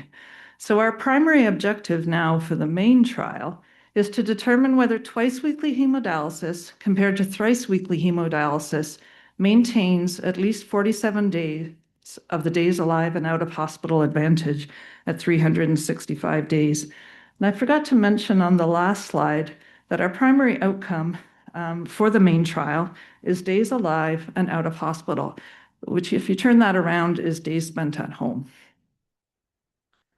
So this is an outcome that has been used fairly frequently in post-surgical studies, but it's just starting to see it more frequently in studies of chronic disease. And days alive and out of hospital is calculated by subtracting from 365 all days spent at the hospital, which is inclusive of hemodialysis days, but we will not double count hemodialysis and inpatient hospital days, as well as days post-death up until 365 days. So this is a pragmatic outcome, it's an objective outcome, and it integrates multiple events that occur over the course of a trial. It also weighs serious events quite heavily. I think there's many advantages. In terms of the cons, it's limited in capturing quality of life. So if a day at home isn't necessarily a good day at home. It has the potential for data to be skewed, but thankfully we have a very competent biostatistician to help us with that. It's a challenge for diseases that have a low event rate, which I don't think will be an issue for the DLITE main trial. It treats hospitalization days as the same as a day of death, and the statistical analysis may be complex. So when we looked at the days alive and out of hospital in our pilot study participants, the difference in days alive and out of hospital at 365 was 52 days. So essentially it was identical to what you would expect based on twice weekly versus thrice weekly dialysis. So for our DLITE main trial sample size, we will consider twice weekly not inferior to thrice weekly if we can reject that the DAOH advantage of twice weekly is less than 47 days. And with 100 patients in each arm and allowing 5% follow-up, we are planned to enroll a total of 210 patients. So we submitted this to the CIHR spring competition, and the strengths were identified that it was a very important clinical question that was important for patients, clinicians, as well as healthcare systems. The team was felt to be strong. Many stakeholders have been involved in the development of the study, and it was built upon a successfully published pilot feasibility trial.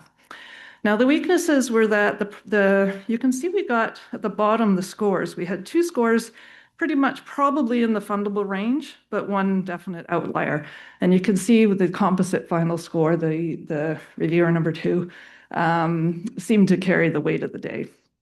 So their main concern was that the proposal run the risk of conflating age with frailty, and that with an emphasis of reducing costs could be perceived as ageist.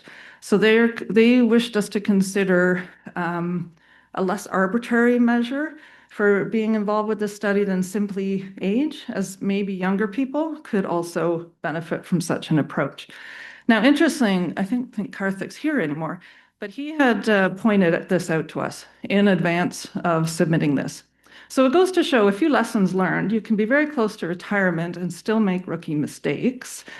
That's one. I think when I reflected on why we didn't include frailty, I think it was because we didn't want to deviate from what we had done in our pilot very much. And I think that's the real reason. The second reason might be that Karthik approached me at the CSN a few years ago, and he let me know that we graduated from the same high school in a very small northeastern Ontario town with a population of about 200 in the school. But I think the really sad part is I graduated before he was born. And I think that could have factored into it too. So in order to address what the CIHR's concerns were, is that we now have included frailty measures in our study. So we're going to use the clinical frailty score at baseline every 3 months and at study exit. We will use frailty scores in order to stratify patients into the study arms to make sure that the groups are balanced for frailty. We will add additional objective safety outcomes that are relevant to the frail elderly, including falls, transfer to nursing homes, along with changes in frailty score longitudinally over time. We'll supplement the main analysis also to consider frailty. And we've added, Dr. Tenencore was already involved, but we've also added Dr. John Muscaderi to our research team, and he heads the Canadian Frailty Network, but also happens to be an intensivist at Queen's University. So we have many centers are involved, and many of these people we would like to acknowledge. Adeera was super helpful in helping us bring on all the BC sites. We have expertise in economics with Scott Clarenbach, with Isabelle Etier brings expertise in environmental nephrology.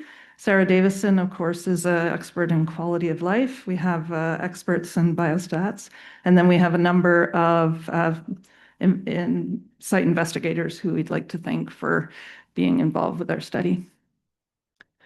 We also have a patient partner, Ms. Johnson. Unfortunately, she was our patient partner for our pilot study. Unfortunately, she passed a couple of months ago, but we calculated that she was assigned to the twice-a-week arm. She stayed on twice-a-week dialysis up until her death a couple of months ago.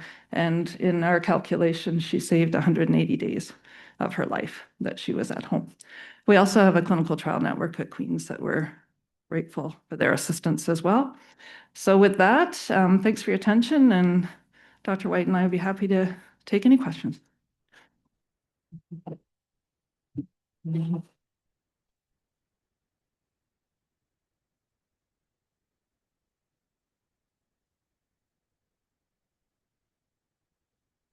Let's start it off.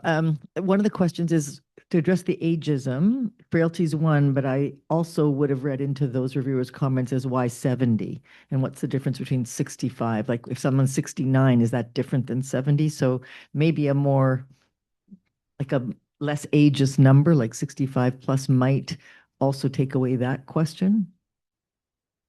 That's how I would have read those reviewers' comments, not just frailty. It's also the cutoff. The cutoff, but I think, like, originally with the pilot, our age was 75 and older. And this is another thing that makes our trial different than all the other incremental dialysis ones out there, is that we wanted to focus on the elderly.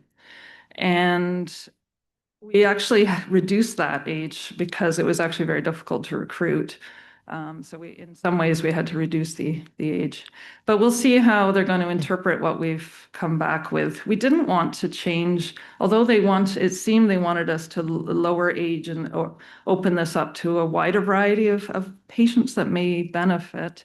We felt we'd really only demonstrated safety, which is the big issue with twice a week versus 3 times a week, that we'd only really demonstrated it in that age group. So, yeah. Oh, fair enough, just as long as you articulate that right in the response, so. That's a good point. I might have missed it in your when you discussed it, but generally speaking, we're like accepting a lot more patients for transplant in older age categories now. So like sometimes we're transplanting people well into their 70s, well into somewhere in their 80s at the time of transplant. So was that ever considered? Because like if we don't know that reducing dialysis, but they are, say, short wait listed time. So like in Ontario, for example, blood group A's can get transplanted within, 2 years on dialysis or whatnot. So that wasn't something we thought about, but the reviewer did, also brought that issue up.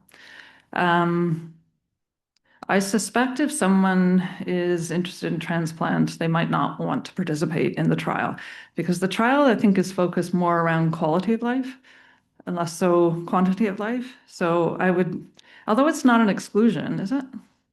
Maybe Christine, if you want to take that one. quality of life is certainly important secondary outcome.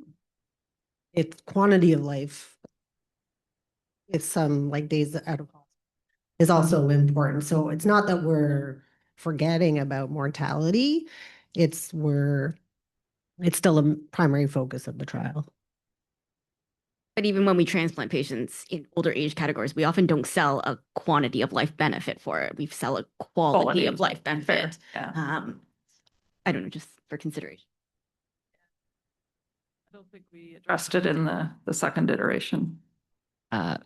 Great presentation and congratulations. I was just struck by the number of patients who withdrew from dialysis, and and there was some difference between the arms. I was just wondering what you thought of that, and is it the nature of the age of the population? Just, I would say it's an observation based on small numbers, so I wouldn't want to overinterpret what that means.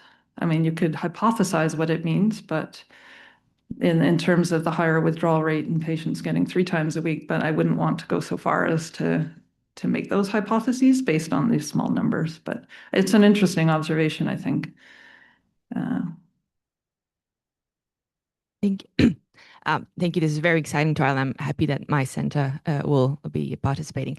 My question is, this is the same as the pilot, so it's going to be new dialysis patient. Did you consider having a prevalent dialysis patient and decreasing from 3 to twice a week in the design, which would increase a lot the pool of potential patients? No, we're just going with incident. Yeah.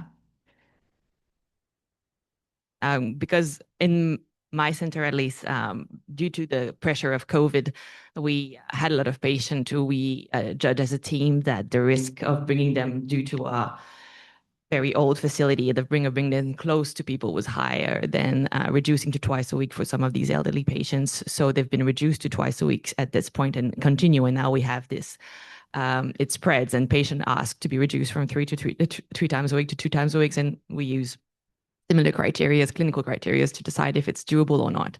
So we have, have been doing it or happen to do it in a lot of our patients. So it's interesting too. It's an interesting question as well to know if we can reduce from 3 to twice in people who have more advanced, who have been more dialysis vintage and less residual kidney function. It would be interesting to know. Yeah, no, I agree. It's a good point. I think that's the beauty of a CHR grant is you're not necessarily, married to your proposal, and you can change things like age and eligibility criteria as you go through it. So one last question. Do you think there's the Prepare CKD trial that Fergus Caskey is going to be presenting at ERA this year about preparing for dialysis versus not preparing for dialysis in elderly people? So depending on the results, that might actually change practice about how many, elderly frail people are even being prepared for dialysis. That might affect recruitment depending on how it goes. So I think that flexibility in these discussions are really important about as things go. And I think we all wish you hopefully good news when we get results in a couple weeks. So thanks so much. We'll just sorry, just one last point is that we're still looking for sites. So if you are at a site that's not included in the trial and you're interested in participating, please let Rachel and I know, and we'd be happy to bring you on board. It's a lot of fun. You see how much fun that woman's having?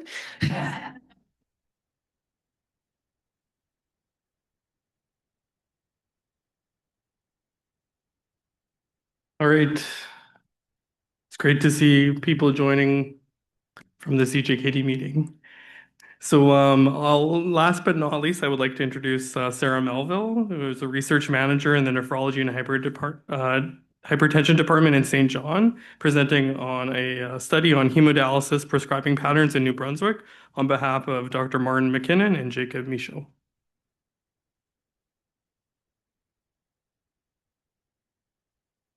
Thanks very much for the introduction, Dr. Collister and Arlene. And thank you to OMO and the CNTN organizing committee for the opportunity to present the results of our study. We're very pleased to present alongside Dr. White and Dr. Holden to continue the discussion of hemodialysis prescribing. And thank you to those attending online, particularly in New Brunswick, Nova Scotia, Ottawa, and Ann Arbor, Michigan. So, oops. Okay. So we have no conflicts of interest related to the study to disclose, although as you might know, Dr. McKinnon, it does lead a lot of sponsor-initiated studies. Our site is kind of known as a Baxter-Sat Center of Excellence. Although that's not related to this investigator-initiated study. So the funding for this study is in part from a clinical scholarship that was awarded to Dr. McKinnon, and we're also appreciative of funding from the St. John Regional Hospital Foundation. Also to disclose, we have submitted this manuscript. It's currently under peer review. It's also available for public reviews, as we did post it as a preprint, so it's open for review and comments, and that's the link there and the QR code to access the preprint for comments and reviews. So as Dr. Holden was mentioning, to continue, it's really interesting to see how hemodialysis prescribing has been evolving, and there's a number of YouTube videos that you can see on that. And initially, hemodialysis prescribing started off as just for basic survival, and it started in 1924 with the first hemodialysis treatment by Dr. Gerhard Haas in humans, and then 19 years later, Kolff developed the first kind of hemodialysis machine made out of a washing machine, and it's a rotating drum, and he used juice bottles, but the emphasis was just on basic survival. And then it wasn't until the 1960s that Belding Scribner invented the access, the venous access, called the Scribner shunt, that it began to be a treatment for people with chronic kidney disease. And then the emphasis of hemodialysis prescribing was on longevity. And so hemodialysis prescribing has continued to evolve, and you can see that it's based on treatment goals. So first of all, if the hemodialysis prescribing and the treatment goal is based on longevity, as Dr. Holden mentioned, you can have less dialysis, which is called incremental, and maybe adjust it based on longevity. But then there are other people that have different treatment goals in terms of if they have maybe a palliative approach to care, and you focus on patient-centered goals. So initially, early in hemodialysis prescribing, there was what's called the God Committee, where it was very physician-dominated, and then now we're more focused on patient-centered goals. So similarly, Dr. Michaud and Dr. McKinnon have noticed the changes in hemodialysis prescribing at our site, that with shared decision-making, some of our patients were on less dialysis than the 720 minutes per week. But the thing was, we didn't know what was happening to these patients. So before doing a randomized trial, we needed to look at the data in an observational way to see what was happening. So that was the purpose of this study, to describe and characterize the patients who were prescribed less dialysis and to compare the quality of life. So we used a quality of life questionnaire, and we looked at their hemodialysis prescription, as well as comorbidities and emergency department visits and hospitalizations and mortality. So we did use the Strobe reporting guidelines, which is guidelines for observational studies, kind of for consistency in the literature. We screened 150 patient participants from our central hemodialysis site and 4 satellite sites. And from that, we had a couple of screen fails. The inclusion-exclusion criteria related to the question about transplant, we did actually exclude people that were on the active transplant list, and the reason for that is because their treatment goal would be different, so to avoid that. We also included people who were on hemodialysis for at least 3 months and who were living in New Brunswick for at least a year. And also people who were not hospitalized within the last 4 weeks, as per the quality of life questionnaire. So our total study participants was 140, and we asked them to complete the Kidney Disease Quality of Life 36 questionnaire. And we did a chart review to look at their hemodialysis prescription, their comorbidities, their medications in terms of pill burden, And then after a year, we followed up to look at total emergency department visits, hospitalizations, and mortality. So this is just the distribution, just some photos of our sites around New Brunswick. Our St. John Regional Hospital is our main central site. And then we have, as I mentioned, the 4 satellite sites where we also consented and recruited. So this is the distribution of the hemodialysis prescriptions. The top table is people that were prescribed. As you can see, most people were prescribed 720 minutes, which is the thrice weekly 4-hour sessions of hemodialysis, and then people that were prescribed less.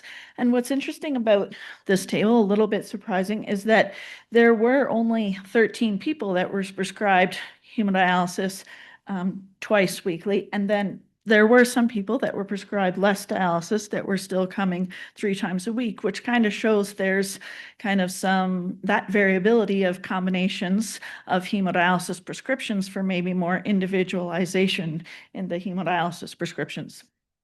Although, yeah, so then we wondered, so this was the hemodialysis prescriptions, but how much hemodialysis were people actually getting? So we did look from the time that the person was consented to 4 weeks. Before that, we wanted to see how adherent they were to their prescriptions. And so the first graph shows the people that were prescribed 720 minutes or more per week. This is their prescription and their average hemodialysis time over 4 weeks. And then people that were prescribed less hemodialysis. And there was a slight difference. And of course, as kind of to be expected, people that were prescribed less hemodialysis were slightly more adherent to their prescriptions. So it was an observational study. So maybe since we didn't have the data to know what was happening to these people, maybe it could be safe and feasible for more people to be prescribed less dialysis. So in terms of characteristics, as sort of to be expected, the people that were prescribed less dialysis were significantly older and they had a lower body mass index. There was no difference in hemodialysis in terms of how long they were on hemodialysis for, hemodialysis vintage, and people that were on less dialysis had more total medications per week, but there was no difference in comorbidity score, and most people had a central venous access. So in terms of the kidney disease quality of life questionnaire, there are 5 variables that are looked at: symptoms, problems list, the burden of kidney disease, the effect of kidney disease, and mental and physical health. And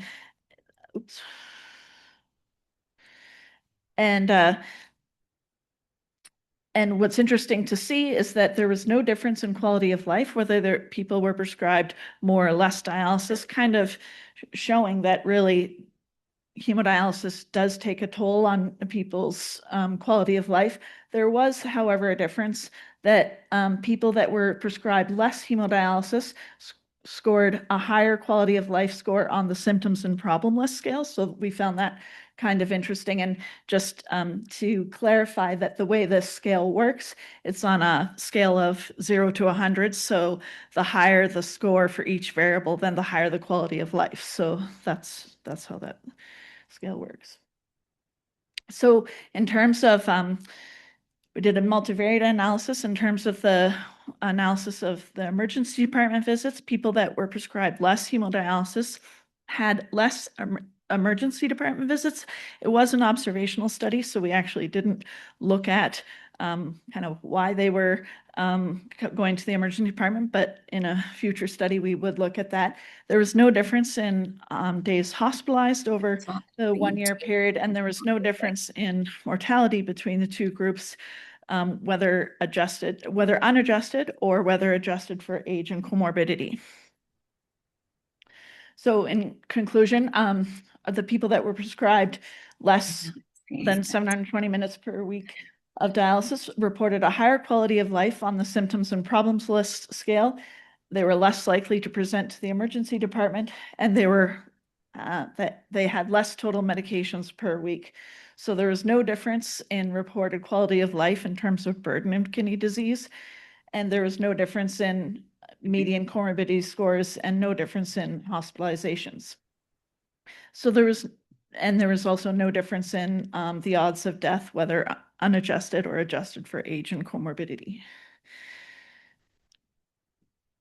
So our future directions is we are planning a more pragmatic study for real-world design to assess similar populations and to look at more individualized hemodialysis prescribing.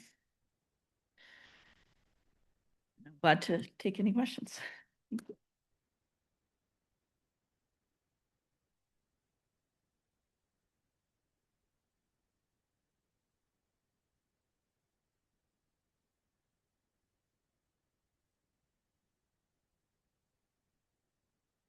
Hi, Mona Benemrad from Saint-Jean in Quebec.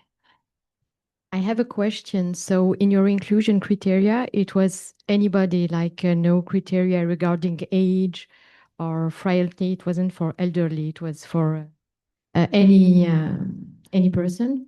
Right. Sorry. So it's adults. So older than 19, as long as they were on hemodialysis for at least 3 months. And I should have mentioned in the table that the people that were on twice weekly, that wasn't an incremental. So that's why they were people that were on hemodialysis for at least 3 months.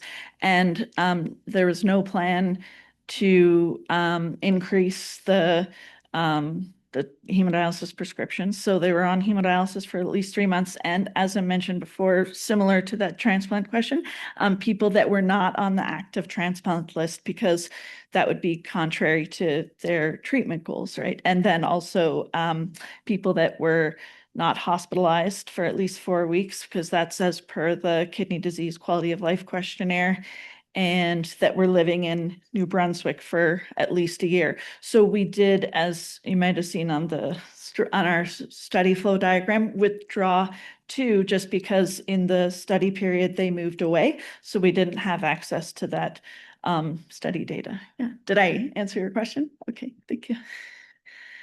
I have a question. So it's okay. It's great to see complementary data, to in this population. I guess one of the question I have is about seeing data about prescribed time and actual time, right? And the question about if and when there's a definitive trial and you implement it, that people are always going to go less, right? That's the nature of dialysis, that you have a safety. The goal is what's that magic number of time that's safe for individualized in that. So this is for you and maybe also for, Christine and Rachel, but the concern about when you show evidence that the number is safe and it goes down, but once you set it off in the real world, there's a risk that people are going to do less. And how do you protect yourself from that? So any thoughts about how to engage patients, clinicians in a clinical setting and a research setting about really committing to adhering to that time? So that's a thought-provoking question. Thank you for the question. I guess, first of all, to start off, you're right. That's why when we looked in the chart at their hemodialysis prescription, why we did look at the data to see who was adhering, because just because they're being prescribed, as you mentioned, doesn't mean they're going to get it. So,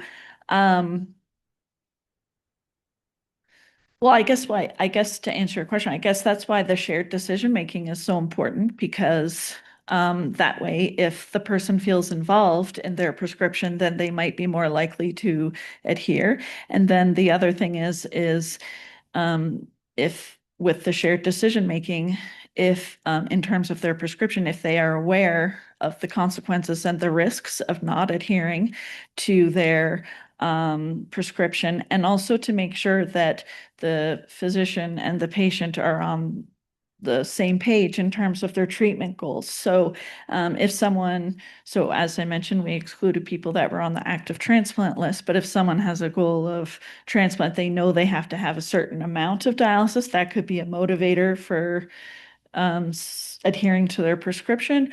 But if someone doesn't have that goal and they just want to spend more time at home, or but they understand the risks of that, then they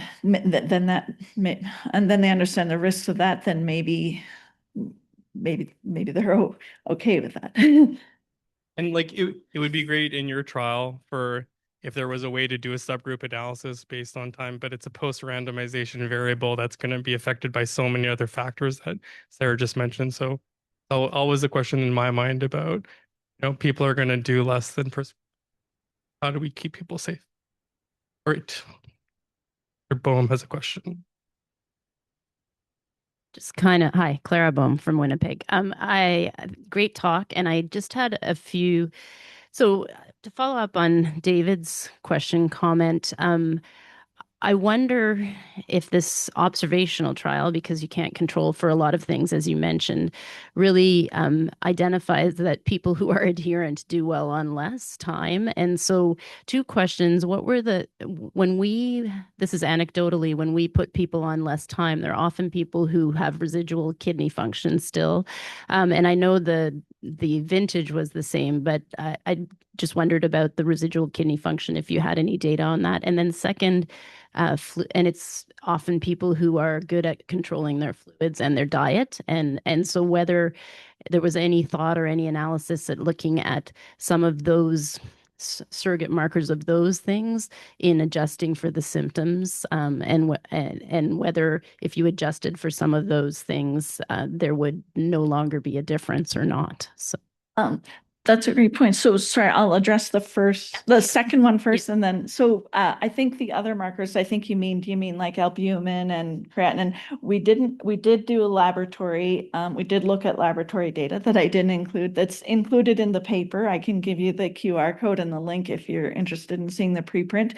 There was no difference in albumin and that kind of thing. There was a significant difference actually in the parathyroid hormone, actually, and phosphate and fluid gains. Those would be the other. I have to double check. I didn't think that we had a difference in the phosphate. It was just the parathyroid hormone, but I can double check and get back to you on that. Thank you. And then, sorry, what was the first question? Just the question about, did you actually look at residual kidney function, if people had residual kidney function? And that's a great question. And we didn't. And as I mentioned, the 13 people that were on twice weekly. So a couple things. So we made sure, as per our inclusion/exclusion criteria, that they were on the hemodialysis for at least 3 months, so that because we do practice incremental dialysis, so that there wasn't a plan to increase the hemodialysis prescription. So that was, like, as I mentioned, a really key inclusion/exclusion criteria. And there was no plan for those so that's why the inclusion/exclusion criteria is that as long as they were on hemodialysis for at least 3 months.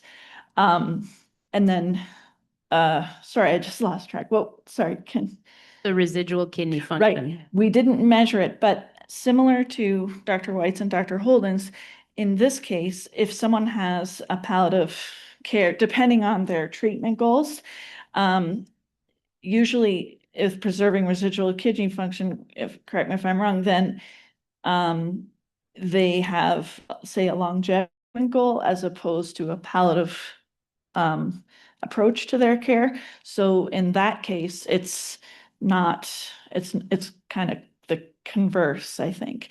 And that diagram from Dr. Vanessa Grubb's paper shows that, we've got on the one side people that have the longevity goal and then are on less dialysis because of preserving residual kidney function. And then on the other side, people where residual kidney function isn't a factor. So the factor is comfort and the palliative approach to care. Did that answer your? Yep. Thank you. Okay. Thank you. Time for one last question, if there's any takers. I don't think there's anyone online either. So, all right. Thanks so much, Sarah. Thank you very much.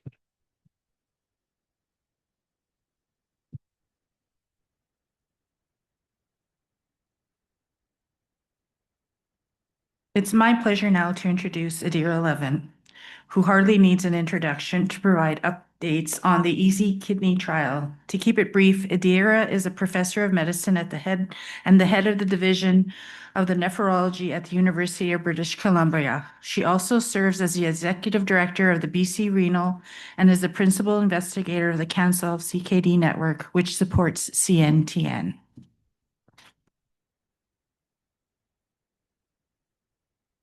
Thanks. So I guess in the spirit of what today's about, which is about trials that have been done, that are going to be done, this is one that's in flight.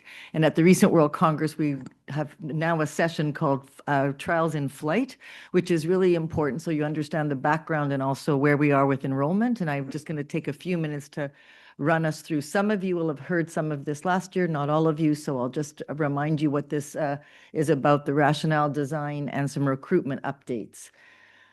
So the rationale for this study is that we have lots of different ways to interfere with aldosterone pathways that actually we know are important for causing scarring of kidneys, hearts, and blood vessels. And we think that maybe by blocking some of those pathways, as we've done with our old drugs, ACE inhibitors and ARBs here, and something called MRAs, which are spironolactone finerenone, that now we actually have another way to interfere, which is actually blocking aldosterone.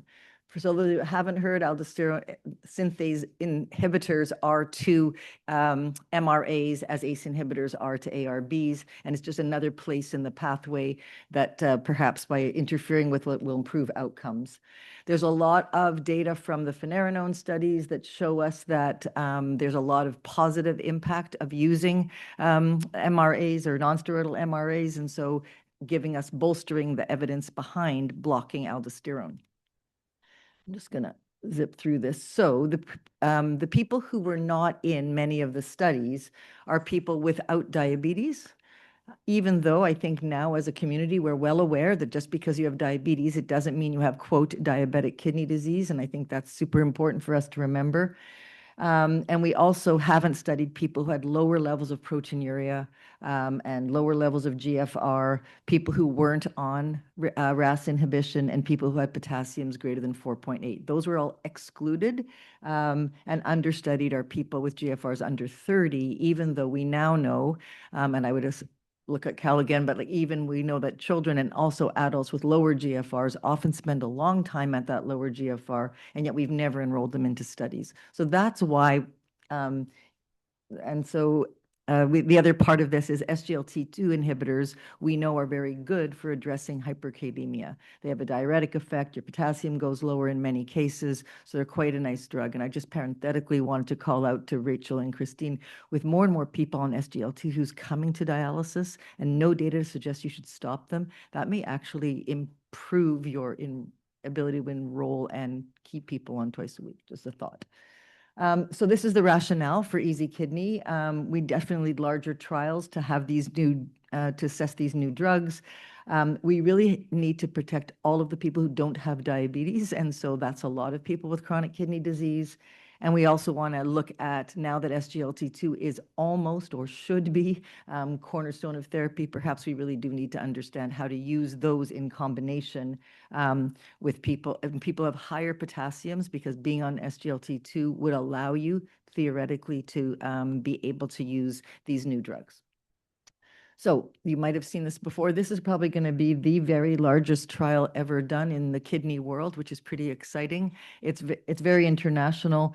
We're looking at people with at risk of progression, with about 4,800 with type 2 diabetes and 6,200 people without diabetes.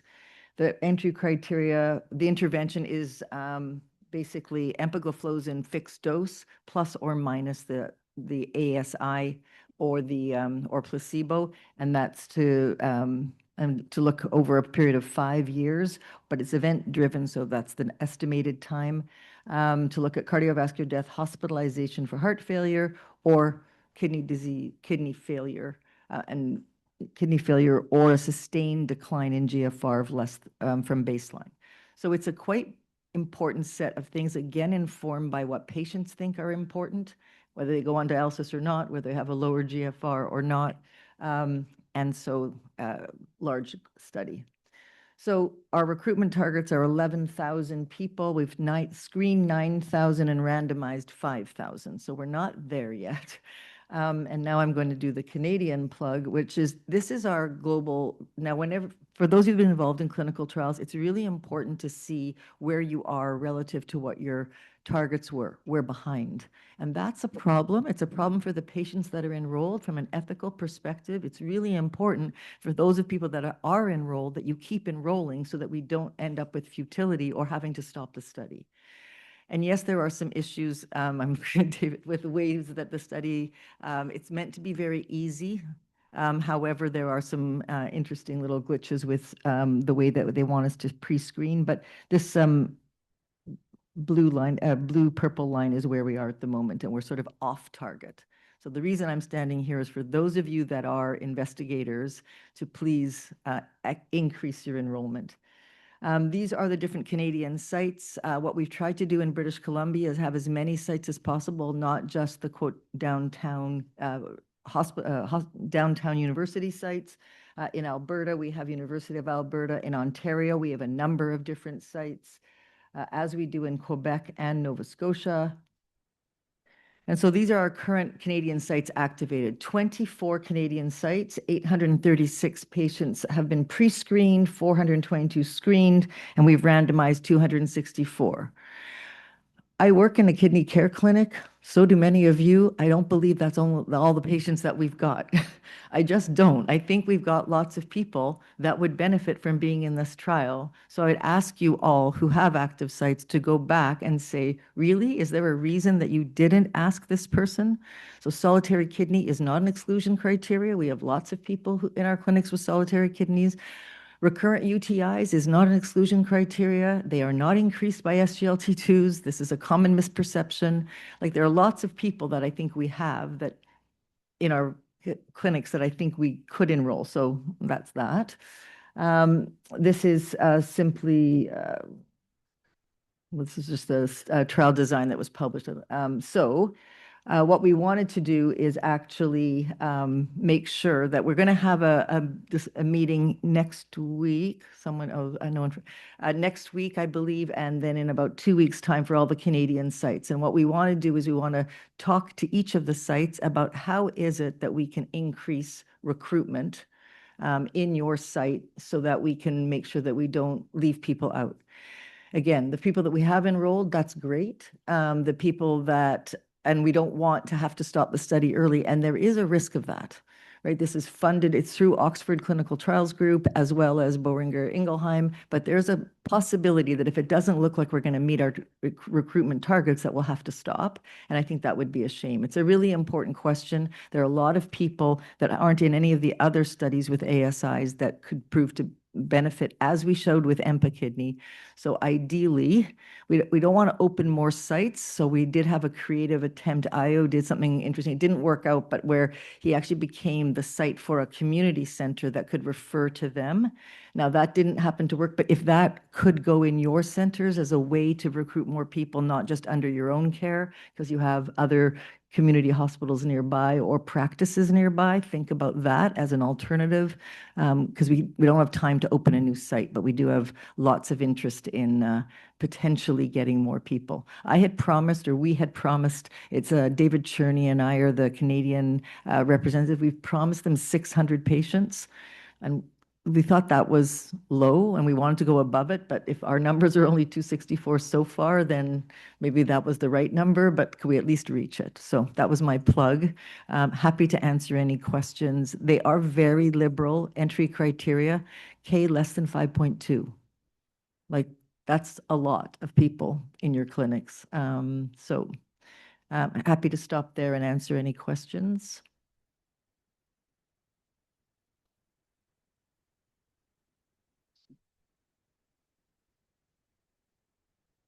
Hi, Adeera. Do you know, are they screen fails? Is that what's happening, or just not being screened? I think there's not as many people being screened as we should. Like, we took our kidney clinic. And then I said, well, can we just go to the office as well? Because not all the nephrologists refer to kidney clinic. And there's a bunch of people there that are absolutely fine to come into it. So there's that. So relying just on your kidney clinic patients in case you do have a dichotomy or some referral bias is really important.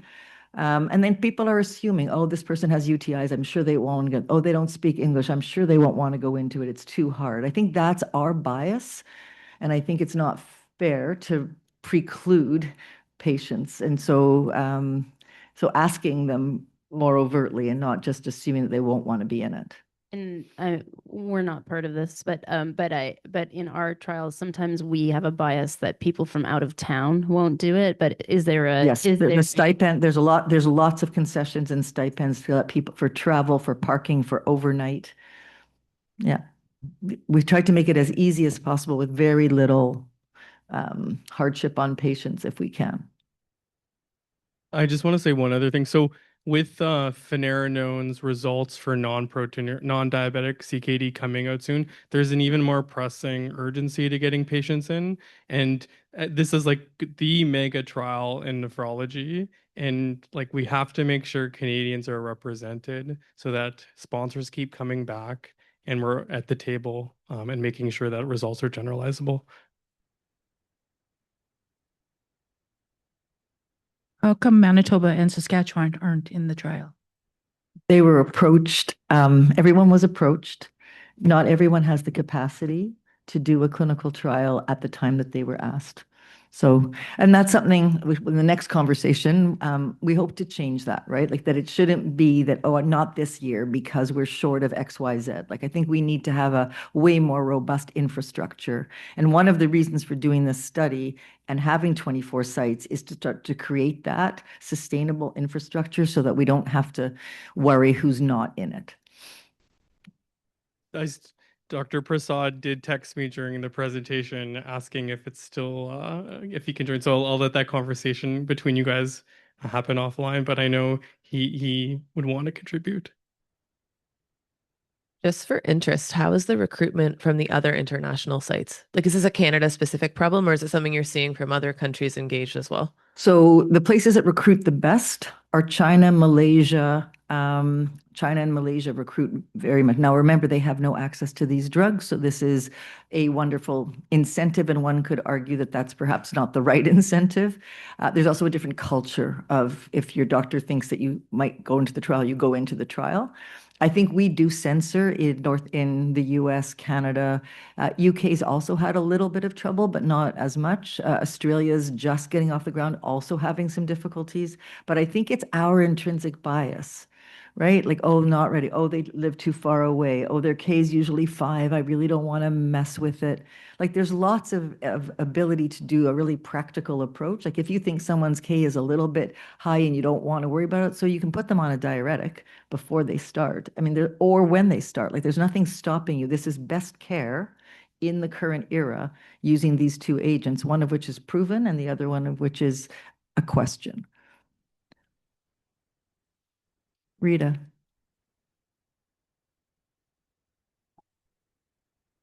So I noticed that the pre-screen fail and then the screen fail is slightly, like the percentage randomized is slightly lower in Canada compared to other places. Maybe I caught that wrong, but it seemed to me just doing the mental math. And I'm wondering, part of the issue, I'm just speculating, you know, finerenone became available after we already agreed to be in the trial. And so, you know, diabetics who have, particularly those with proteinuria, you know, they have to be in finerenone and not this study. So that may be limiting some recruitment. But my question to you is this, is that in those pre-screen fails and screen fails, is there some opportunity, especially for trying to develop a Canadian network of sites, to look at the data and find out, like, what are the reasons? We can speculate all we want, but do we have granular data to figure that out? And are we allowed to publish that? Yeah, so it's a good question, and I can go back and ask. I think we have access to the data.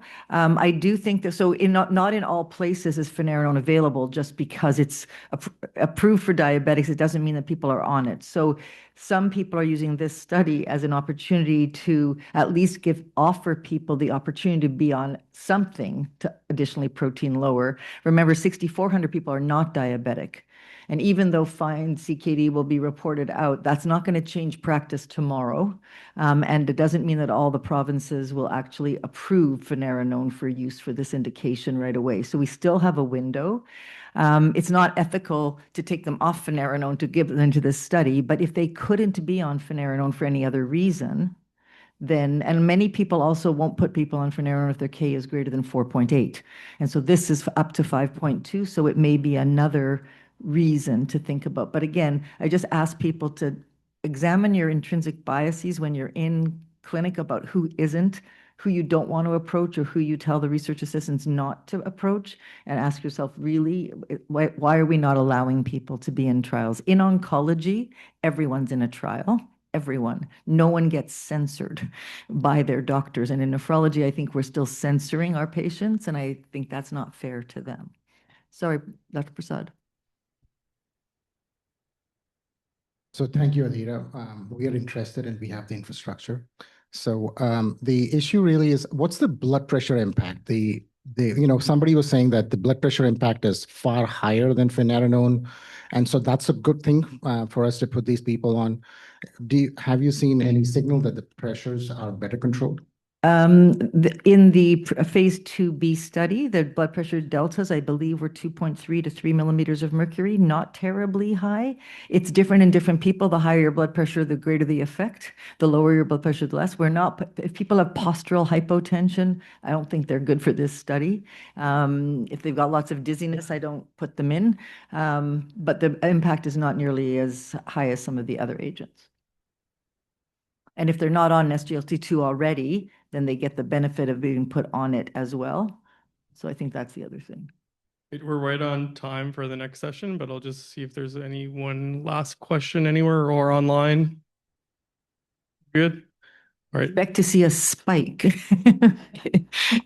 in enrollment.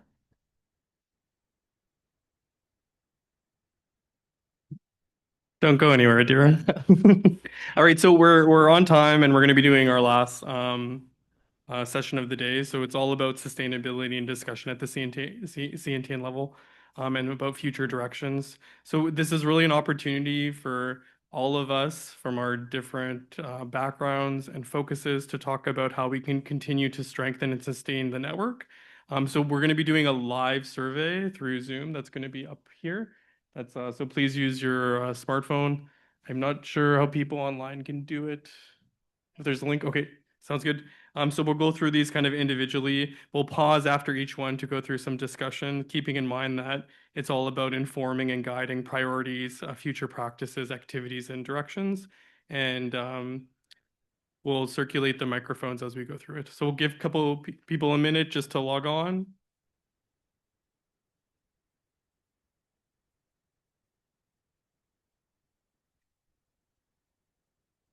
Because the Zoom poll, yeah. Zoom poll. You have to log on, so everyone have to log on to Zoom. But maybe turn down your volume. Yeah, Yeah. turn down the volume, mute it. Because everyone, now we have Everyone on the echolalia of all the Zooms. Yeah. Can we? So I think just as we jump in, so I think I mentioned this before, but funding of CNTN is through Cancel CKD currently. That has an end date. We are not going to get renewed funding through ACT despite our roles and advocacy. So it's about creative discussions about the path forward. And I think funding is a big part of this, but also scope and practices. So just try to keep that in mind, as some of us have a lot of experience with CNTN. There's new faces at the table. Just so we're looking for new ideas for sustainability. And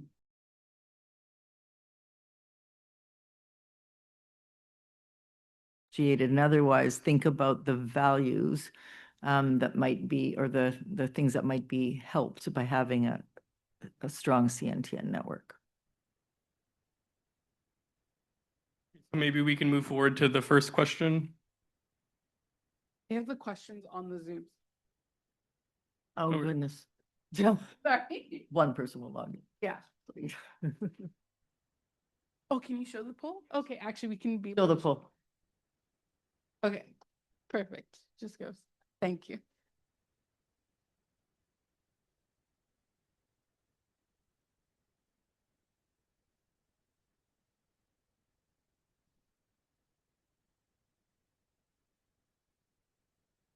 Pull is up. Okay. Oops. I mean to mute myself.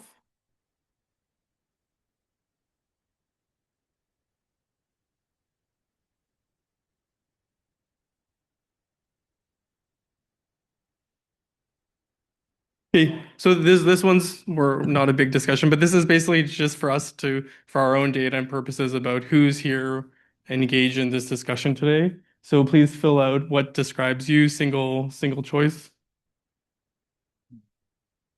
I'm just gonna leave this. Okay.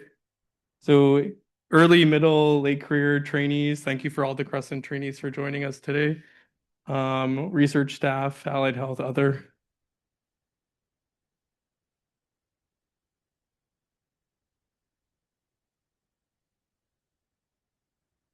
I was able to go on my phone and I know that people are responding, so I'm not sure if you're not able to see it, maybe retry logging in. Okay, so I think that just shows like there's a spectrum of people here with like so this is good. This is what we want. So we'll move on to the next question. Switch this. I'll take care of it, yeah.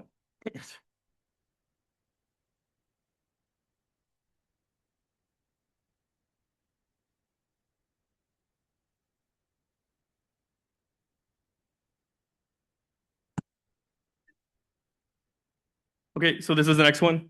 So who do you think benefits most from the CNTN? So people have had different interactions over the life cycle of CNTN so far with different roles on different committees, or they've submitted for letters of support or proposal reviews, etc. So who of those key informants and people at the table, ECRs, MCRs, late trainees, patients, partners, others, everyone? I may have biased a little bit about my story from a trainee to now being here, but okay, so I think there's 20 people logged, 21. Yeah. We'll send the poll around afterwards as well. Yeah, okay, sounds good. I think we can move on to the next question.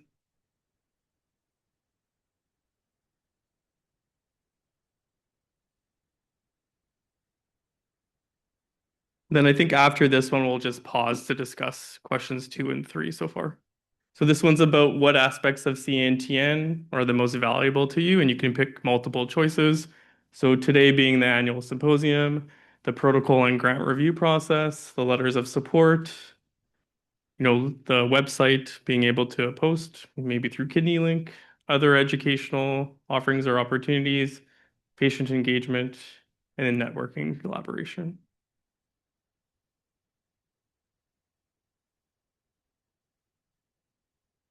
As people are answering, we'll just grab the microphone so we can start circulating so people can give perspectives.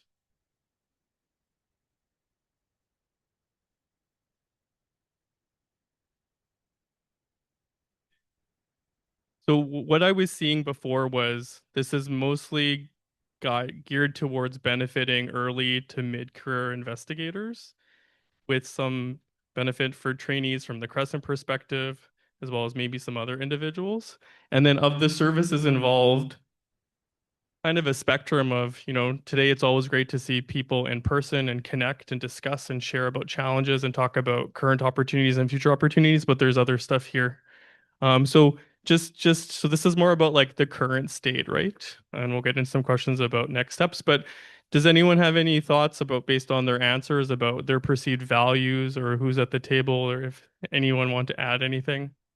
I think the one thing I'll mention is I find it a bit disheartening to not see late career people, and I think late is, the term, but I think there's a spectrum of people. So we have so many fantastic people leading trials here, that have benefited from a network of investigation of sites and investigators from across Canada that they've capitalized on. And I know there's always competing meetings at CSN and other things like that, but I find it a bit sad that, Adeera is omnipresent and visible, And yes, she was talking about Easi-Kidney today, but I'm not going to name anyone specifically, but I think when I see people like Banu and Rita and Clara constantly show up, I think that gives me hope. And there's an investment, and I really respect that. And I think the question is, how do we maintain that involvement and energy, realizing there's so many competing interests at people's times. That's one thing that I've just noticed. Maybe I'll speak for myself, but thank you for pointing out who's old and who is not. I really appreciate that. But no, I think that I'm one of the people who checked off other, and I think that like the CNTN benefits the entire community of nephrology stakeholders across Canada, really. And the one amazing thing that I find about CNTN is whenever we gather and we discuss and we talk about the trials and what's coming, we don't know what we don't know. So when you come into the room and you present your trial, or when you're an audience member listening to other people's trials, it's just so fascinating how thoughts come through. You always walk away from this place learning something that will benefit your patients, whether you're a researcher, a patient, or a knowledge user, et cetera. So the issue is, how do we get that word out? And I know, like, when we started the organization, one of the parallels or sort of the mentor organizations was the Critical Care Trials Group. And they have hundreds of participants. They have meetings that independent twice a year, and senior investigators all the way down to junior patients, allied health, blah, blah, blah. Everybody's there. So I don't know how we can make that transition from what we are now to that next step. I think that's what this conversation is intended to do, right? Is like, we're also at a different time in nephrology where there are lots of new drugs. We have pediatric clinical trial. Like it's a new era truly. So maybe is a different time now. The other group that is a different kind of group is the Australian Clinical Trials Network. And they also have a lot more engagement of everyone always. And so I think we do need to figure out why only some of us are here and not all of us. Karthik. So, I mean, in years past, this meeting in particular, for instance, was standalone. There wasn't a lot of other competing things happening. But like, I just went to 2 other separate meetings happening at the same time in areas that maybe would have some alignment. So CSN Scientific Committee meeting, the Canadian Journal of Kidney Health and Disease meeting, all happening at the same time. Is there an opportunity to create some sort of, alignment, even in just this symposium, but even in general? So an example might be, you have a trial protocol. There is a pathway that already exists to get the trial protocol through the Canadian Journal. Boom, protocol is published. There's opportunities to sort of like present those results even in the journal. Opportunities to present those things at the meeting for the late breaking trials. Like all of this stuff should align very well. Maybe it's not quite aligning this year. But well, we have excellent representation from CSN executive on our current in the room. So I think that's exactly like there has been a bit of a disconnect between the CSN meeting and all the other things, and there's all sorts of good reasons for it. But perhaps like in this new era, it needs to be way more integrated. The other thing I think that Rita was like, how about a standalone CNTN meeting where it's just about the trials? Everyone comes, whatever's going on. Like, look at the Kidney Link page, look at all the things that are going on, and how much do you all know about it? Not, right? Or we do it province by province. Like, there's lots of different ways to respect the environment, and looking at Isabel, not travel too much. But I mean, there's lots of different ways that we could do it, but that's part of what this brainstorming is, like to hear them. Okay. Yeah. Oh, good. Sure. Did you have your hand up? Oh, Leanne.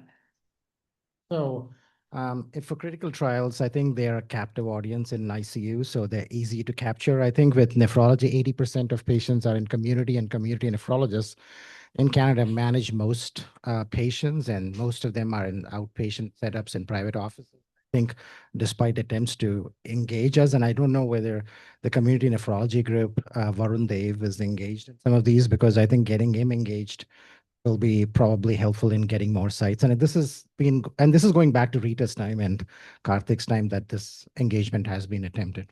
So in BC, we've now managed to get all the community groups involved. So I think it has to be done province by province, because there are different there are different setups and different structures, but I think that someone has to be the champion in the province. To Arlene's point, where's like, so Saskatchewan, Manitoba, like where's the clinical trials groups that are advocating for no matter where you are, and how do we increase capacity? Just to add to the points that Rita and Karthik made, I mean, even Crescent is overlapping, right? Today, Yes. like we make a pause in the Crescent program so that the trainees can attend CNTN. But what we're seeing is like way more compression of meetings over a very short period of time in this week, where most of us are being pulled in 16 directions and trying to prioritize. So I think the idea of maybe as much as separating it out causes other complexities in terms of funding and sustainability, I think if we want especially a lot of the larger players to attend, we need the space for them to attend and not be making a decision. You don't want them to make a choice, this or that. You want them to come and be fully present. But I mean, to Karthik's point, like, what about if we just had a CNTN session? All the presentations here would have been fantastic in the main program. Like, why are we sequestered away from everyone, just talking to each other? Perhaps that's worthwhile having like trials in flight and trials completed by Canadians for Canadians as part of the actual meeting, because that's what the Australian meeting does as well. Yeah. Help me to remove competition, right? Yeah. And just from a scientific committee perspective is like, there's no real good avenue for you to present your protocol, right, without baseline specific sub-study or other things like that. So I think. Going with this questions or? Yeah, I think we'll move on to the next question. So great discussion.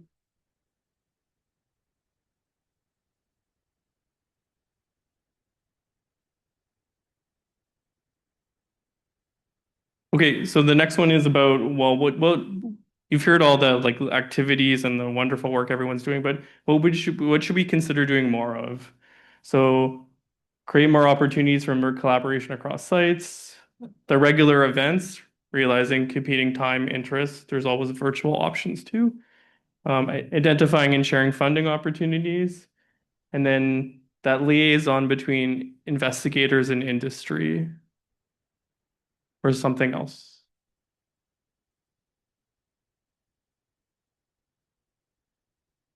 What that last one means, because I am a little bit passionate about this, is that often a site is approached and that's because that's on someone's CRO list, but they don't know that you know 15 other people. But if we, as CNTN said, we know where all the sites are in every province, and we don't leave anyone out, and everyone gets equal opportunity to participate, like, would that be something that you think CNTN, we could broker, if you will, and offer like that availability of the different sites? And sometimes some people don't like being approached by industry to do a study, but if you know that CNTN's vetted it, scientifically valid, that it's a good question that we should answer. So that's what David Cherney and I did. Like we picked the sites for the Oxford trial. They are an ARO, an academic research organization. Perhaps like that's sort of what that fourth thing is to think about.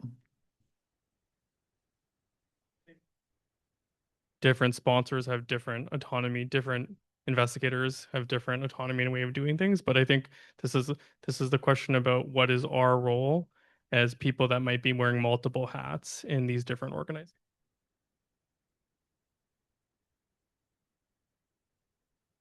Yeah, thanks. Yeah, maybe just to add to that point, I think that the fourth piece is really important, in terms of bringing like trials for new therapies to Canadians, ensuring that equity and access across the country. I think you need to have a national organization, I think, as a kind of triage or intake point, and make things attractive to industry to come to Canada with their studies. So, this is what we're hoping to build with the KIDBP Trials Network, but I think CNTN does have a role here for that. Yeah.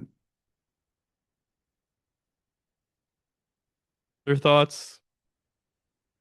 Okay, maybe we can move on to the next question.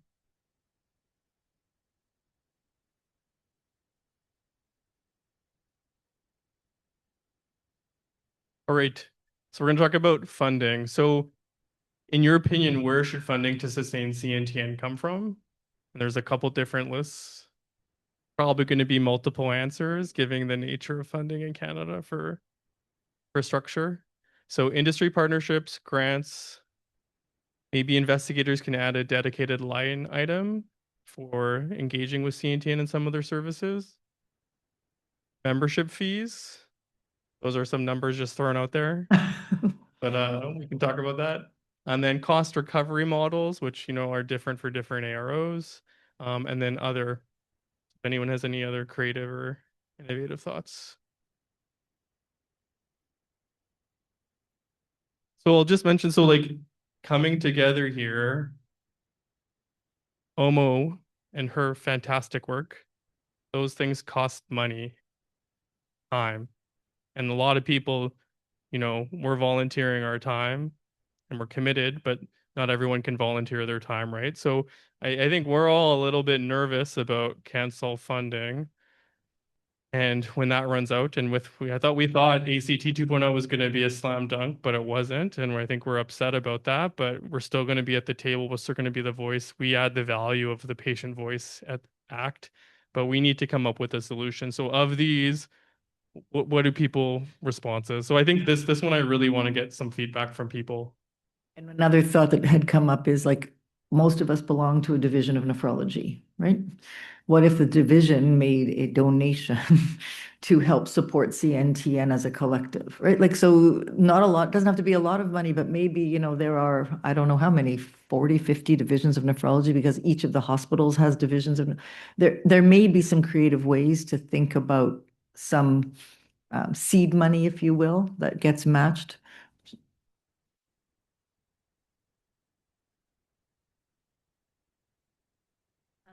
Two thoughts. I think that the industry partnerships are really, really important. And I think the way of bringing trials to more people, if CNTN as an entity says, hey, we will provide you with a list of sites that are interested, more companies will probably be interested in doing in Canada because there's a larger number.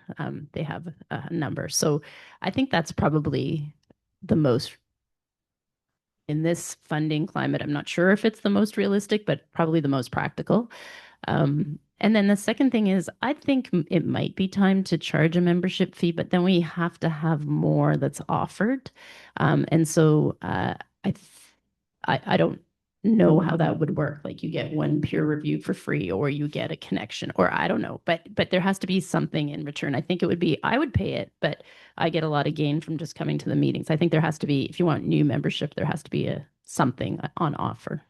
I don't have the answer. Membership fees are always a problem because there's the have and the have-nots. Not everyone has the dollars that they need, but it's a thought. And that's why I thought about a division puts in a lump sum of money, or we talk to CSN and say, can we add an extra bit that you can quote donate for with a tax deduction. There's lots of different things, but I don't know, but we'll need to work it out. Before I give the mic to Reed, I just want to make two comments. One is, so I think we've identified that early career researchers benefit. So I think a tiered approach about that, because when you see who's submitting proposals for review and asking for letter of support, it's very much ECR focused. And the second thing just to mention is people's roles as national leaders for industry trials of connecting people, they do use the relationships as part of this network, and they do get paid for that already, right? So I think there's always a tension there of, I'll be transparent. I'm a national leader for an industry trial. I'm leveraging relationships through the CSN, through the CNTN. I'm getting paid for this, but I'm donating those to my research funds to actually participate in. You'll see my name on all those trials, right? So we don't make money from investigator-initiated stuff. So I think that we're asking a favor for people to invest in this community and that trade-off. And I think everyone has a different level of flexibility with that. And I think we have to be very careful about encroaching upon autonomy of that investigator to make a decision. So I have so many thoughts, but the first thing with fees, I would be very reluctant to charge fees because we're trying to increase engagement of more people and so forth. Fees is just one more barrier. And especially, as said, some haves and have-nots and whatever and all of that.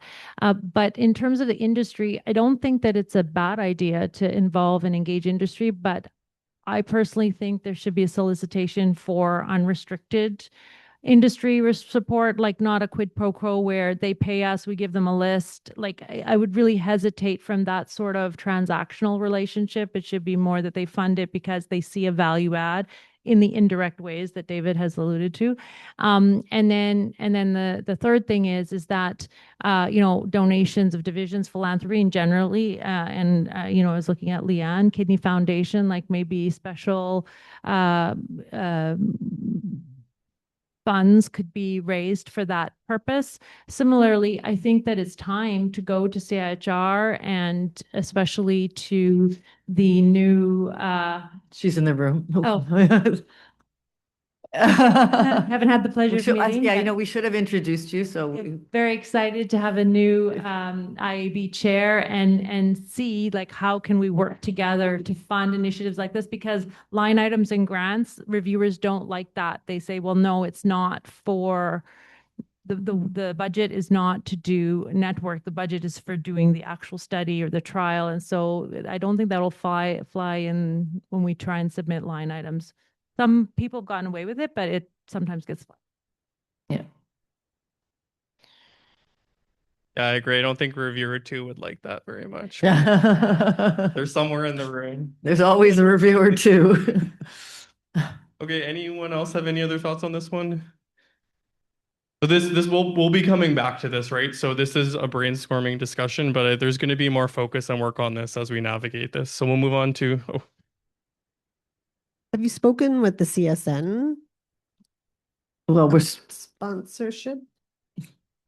they are here too. No, look, everyone goes to the same people all the time, and I think to Rita's point, what do people get for it, right? And it can't be just transactional. There is a value proposition. Not everybody can't articulate it. That's on CNT. Like we need to figure out why would all CSN members want to take part of their fee to quote donate to this, right? So when we started the Crescent program, we actually got CSN members to say, yes, we'll invest in our youth. We will increase our fees so that we can give a hefty donation to the Crescent program. And that's what happened. So maybe it's time, like it's 20 years later, maybe it's time to say, now you have to invest in CNTN so that we're actually not left behind, as a group of nephrologists, that we're actually able to support clinical trials in this country. And as a CSN member, community nephrologist, or otherwise, you believe that all the patients should be in clinical trials and help us have this infrastructure. But that would be something that Rita and others would have to take to council and get a special resolution, and then your fees would go up, and that's got to be an issue or not, or we have another auction. and this isn't unique to us, right? So you saw the 20+ networks that are part of ACT and the clinical, the critical care trials group is just one, and everyone has a different approach to this. So, we've done work a little bit into environmental scan to see how other networks approach sustainability, and that's part of the process. But every, nephrology is different than other places. So that's why we need to hear about your voices first. I think we should go to Mark Carney and just tell him how important research is as an industry for this country, and that kidney research could be his demonstration project of how much more he could get out of the world. I don't know, but I mean, something like the business world is good at this. We're not so good at this. And yet we actually employ 900 people in the research and healthcare sphere, at least, doing all of this stuff. So why don't we have a better value proposition for people in the business world? Of Dr. Mark Carney, there is the Kidney Foundation has put the federal petition online, and actually, if I may say, it looks kind of undersigned. So people have until July 12th to sign it. There's only 93 national signatures on this petition, and you can go to ourcommons.ca and then in the search just put in kidney disease and then sign it. And the neat thing is it was presented in the House of Commons by Member of Parliament Parm Baines, who actually had a kidney transplant. I think it was in 2023. So he is leading the petition for the Kidney Foundation, and one of the pillars is to advance kidney disease research. So we need a lot more signatures. There's only like 93 since it came out about a month ago. But you have until July, only July 12th. Yeah, can we send the link through CSN and through this group and then everybody just fan it out to everybody? Sorry, Cal. Yeah, just to answer the question. So I guess the rationale that CNTN didn't receive ACT funding was because there's existing funding already from CanSolve CKD and SPORE as a SPORE network. So in terms of that funding, is that funding sufficient for sustainability of the network, or are there opportunities that funding? Time limited. Time limited, okay. That's why we're having this conversation now. We've been great at raising lots of money, but we need everyone to help us and we need to figure out like what's sustainable. Because sure, we could maybe find $100,000 tomorrow, maybe, but that's not enough, right? It's got to be over time. And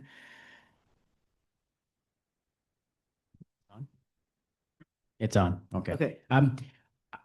Going back to the value of CNTN, it's probably one of the most, I'd say the best patient engagement clinical trials network that we have, right, in Canada, or maybe very close to it. So I just wonder, is there an opportunity for some sort of a campaign ask from patients to create some financial sustainability for CNTN? Because 100%. maybe that's an avenue that we should really think hard about. If you think about the advocacy for a lot of other, condition disease states, it's wild how much is out there. And maybe this is a nice little point where we can say, innovative, groundbreaking research for patients, by patients, that kind of thing. We could come out with like a bit of a more aggressive kind of campaign and say, like, can you fund this? Can you help us? And then reach more broadly than just the government agencies and everything else that we're trying to. Yeah, and Arlene's cueing me, so I'll just repeat what you said. But like patients telling their stories to industry about the value of being in a clinical study and what it meant to them, or that like they're not just a number, they're a person with a family and a world, and that's why you're investing in them. And they go to work and they vote, right? And I think that those are, it sounds trite, but that's kind of messages that people need to say.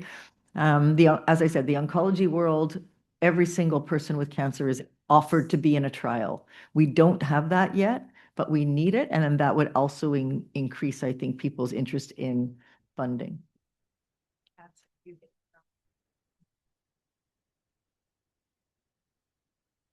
Yeah. Just going back to the Mark Kearney thing. Having been in a lot of government discussions lately, there's a lot of interest also from, I know the Institute representatives are here, but there's a lot of interest from CIHR Central on driving commercial and industrial interest in research in Canada. So as members of the Health Charities Coalition, we have a lot of meetings about the landscape in Canada currently, and that is definitely something that Polyrare has a huge interest in. So just coming back to the industry piece, I agree that there's like always we play in that gray area of like, do you ask industry for money and then give them something, right? That gets you into a bit of a space. But if there was a way to drive the interest of industry to say this type of network is really valuable to us and will increase the chances that we will bring trials or bring innovation to Canada, like maybe there's a way to engage industry that's not necessarily financial, but might be, I mean, they are advocacy machines from their perspective. So maybe if we could even get them speaking the same language or using the same sort of pieces to push these types of support for these types of networks, that might be something to investigate. Yeah, I think we've tried that. I'll be very blunt. I think different nephrologists have very different attitudes towards industry. And there is still a lot of people that don't want to engage in industry and see them, because there was a time where it was yucky to be involved with industry. And so we have to change that culture too, because they're not the enemy. They're actually, we need them and our patients need them.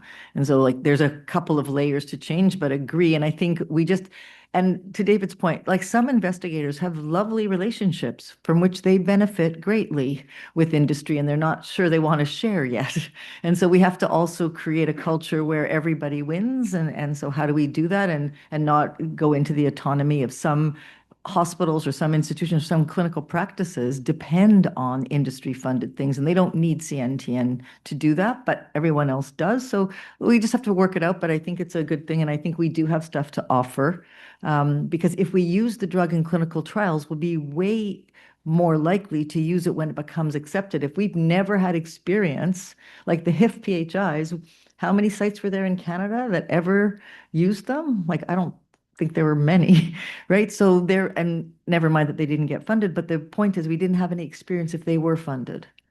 And so this is the other reason to be in trial. So you're not afraid when the drug comes out. So if you weren't in the finerenone studies, there's a lot of hesitation to use finerenone still, right? I'm not sure. It's a lot of work. I've got to do extra blood work, but you weren't in the trial. You didn't do blood work for a month. You know, there's sort of all these funny things that creep in. So there's another silver lining to being in clinical trials. So, but Leanne, you're right. Like we just need to point that out, put them in a room together, talk to them, appreciate that they have complementary drugs, not competing drugs mostly. So Adeera, you mentioned that the business people do this really well. And I think we really need to remember that business is transactional. And so there is something that we need to, and we're not very good at thinking about that because that's not the way we've been brought up to think. And it might be well worth it to have a business person come and help us make an argument and argue because none of us are very good at that. So yeah, and I think you're right. We're going to have to give a little to get a lot. And so it's okay to be a bit transactional. Anyways, we want to make sure that we stay on time. Yeah, we have about 5 minutes left, so we might not go through the last question, but we'll do this one and then see where we're at. And just a reminder, please don't leave at 11:30 on the nose. We're going to take a photo, and I really think that we need a big group photo to demonstrate to go to Mark the number of that when we engage the industry, we can show the well-attended. All right, so do you receive input, feedback, or guidance from your institution's research office or from your colleagues on clinical trials? So I think the focus of this one is like when someone's designing a protocol, different institutions have different resources. And, you know, I've been in Winnipeg, I've been in Edmonton, I've been in Hamilton, very different practices. So, you know, CNTN can fill a gap, but it really depends on what that gap might is.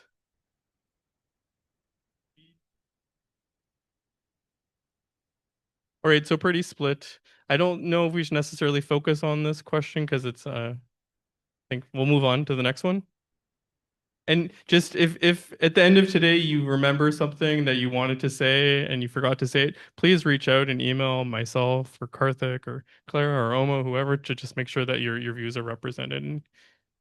Okay, last question is, would you be interested in attending quarterly meetings to discuss and hear updates about investigator-initiated trials happening in Canada? Virtual or like doesn't have to be in person, like hybrid.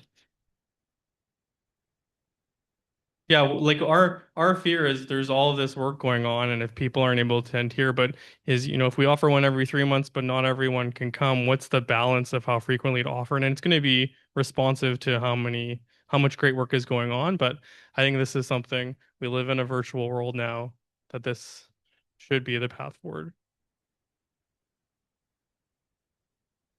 We can invite the senior investigators to come too. Correct. To present. All right, so 20 out of 20. I like that consensus. Okay, so anyone have any last thoughts or comments that weren't brought up? So I think stay tuned about the path forward. We're going to be discussing about having a session specifically dedicated to this with a larger audience and people that weren't able to be here today. And I think engaging industry is going to be one of those things, as well as CSN and other informants. Thank you for participating and thinking about this when you go home and looking for opportunities or talking to your division members and saying, like, what do you guys think would be good? And would you like us to be involved in all the trials a little bit more? Like that would be helpful to know that there's an appetite out there no matter where you are.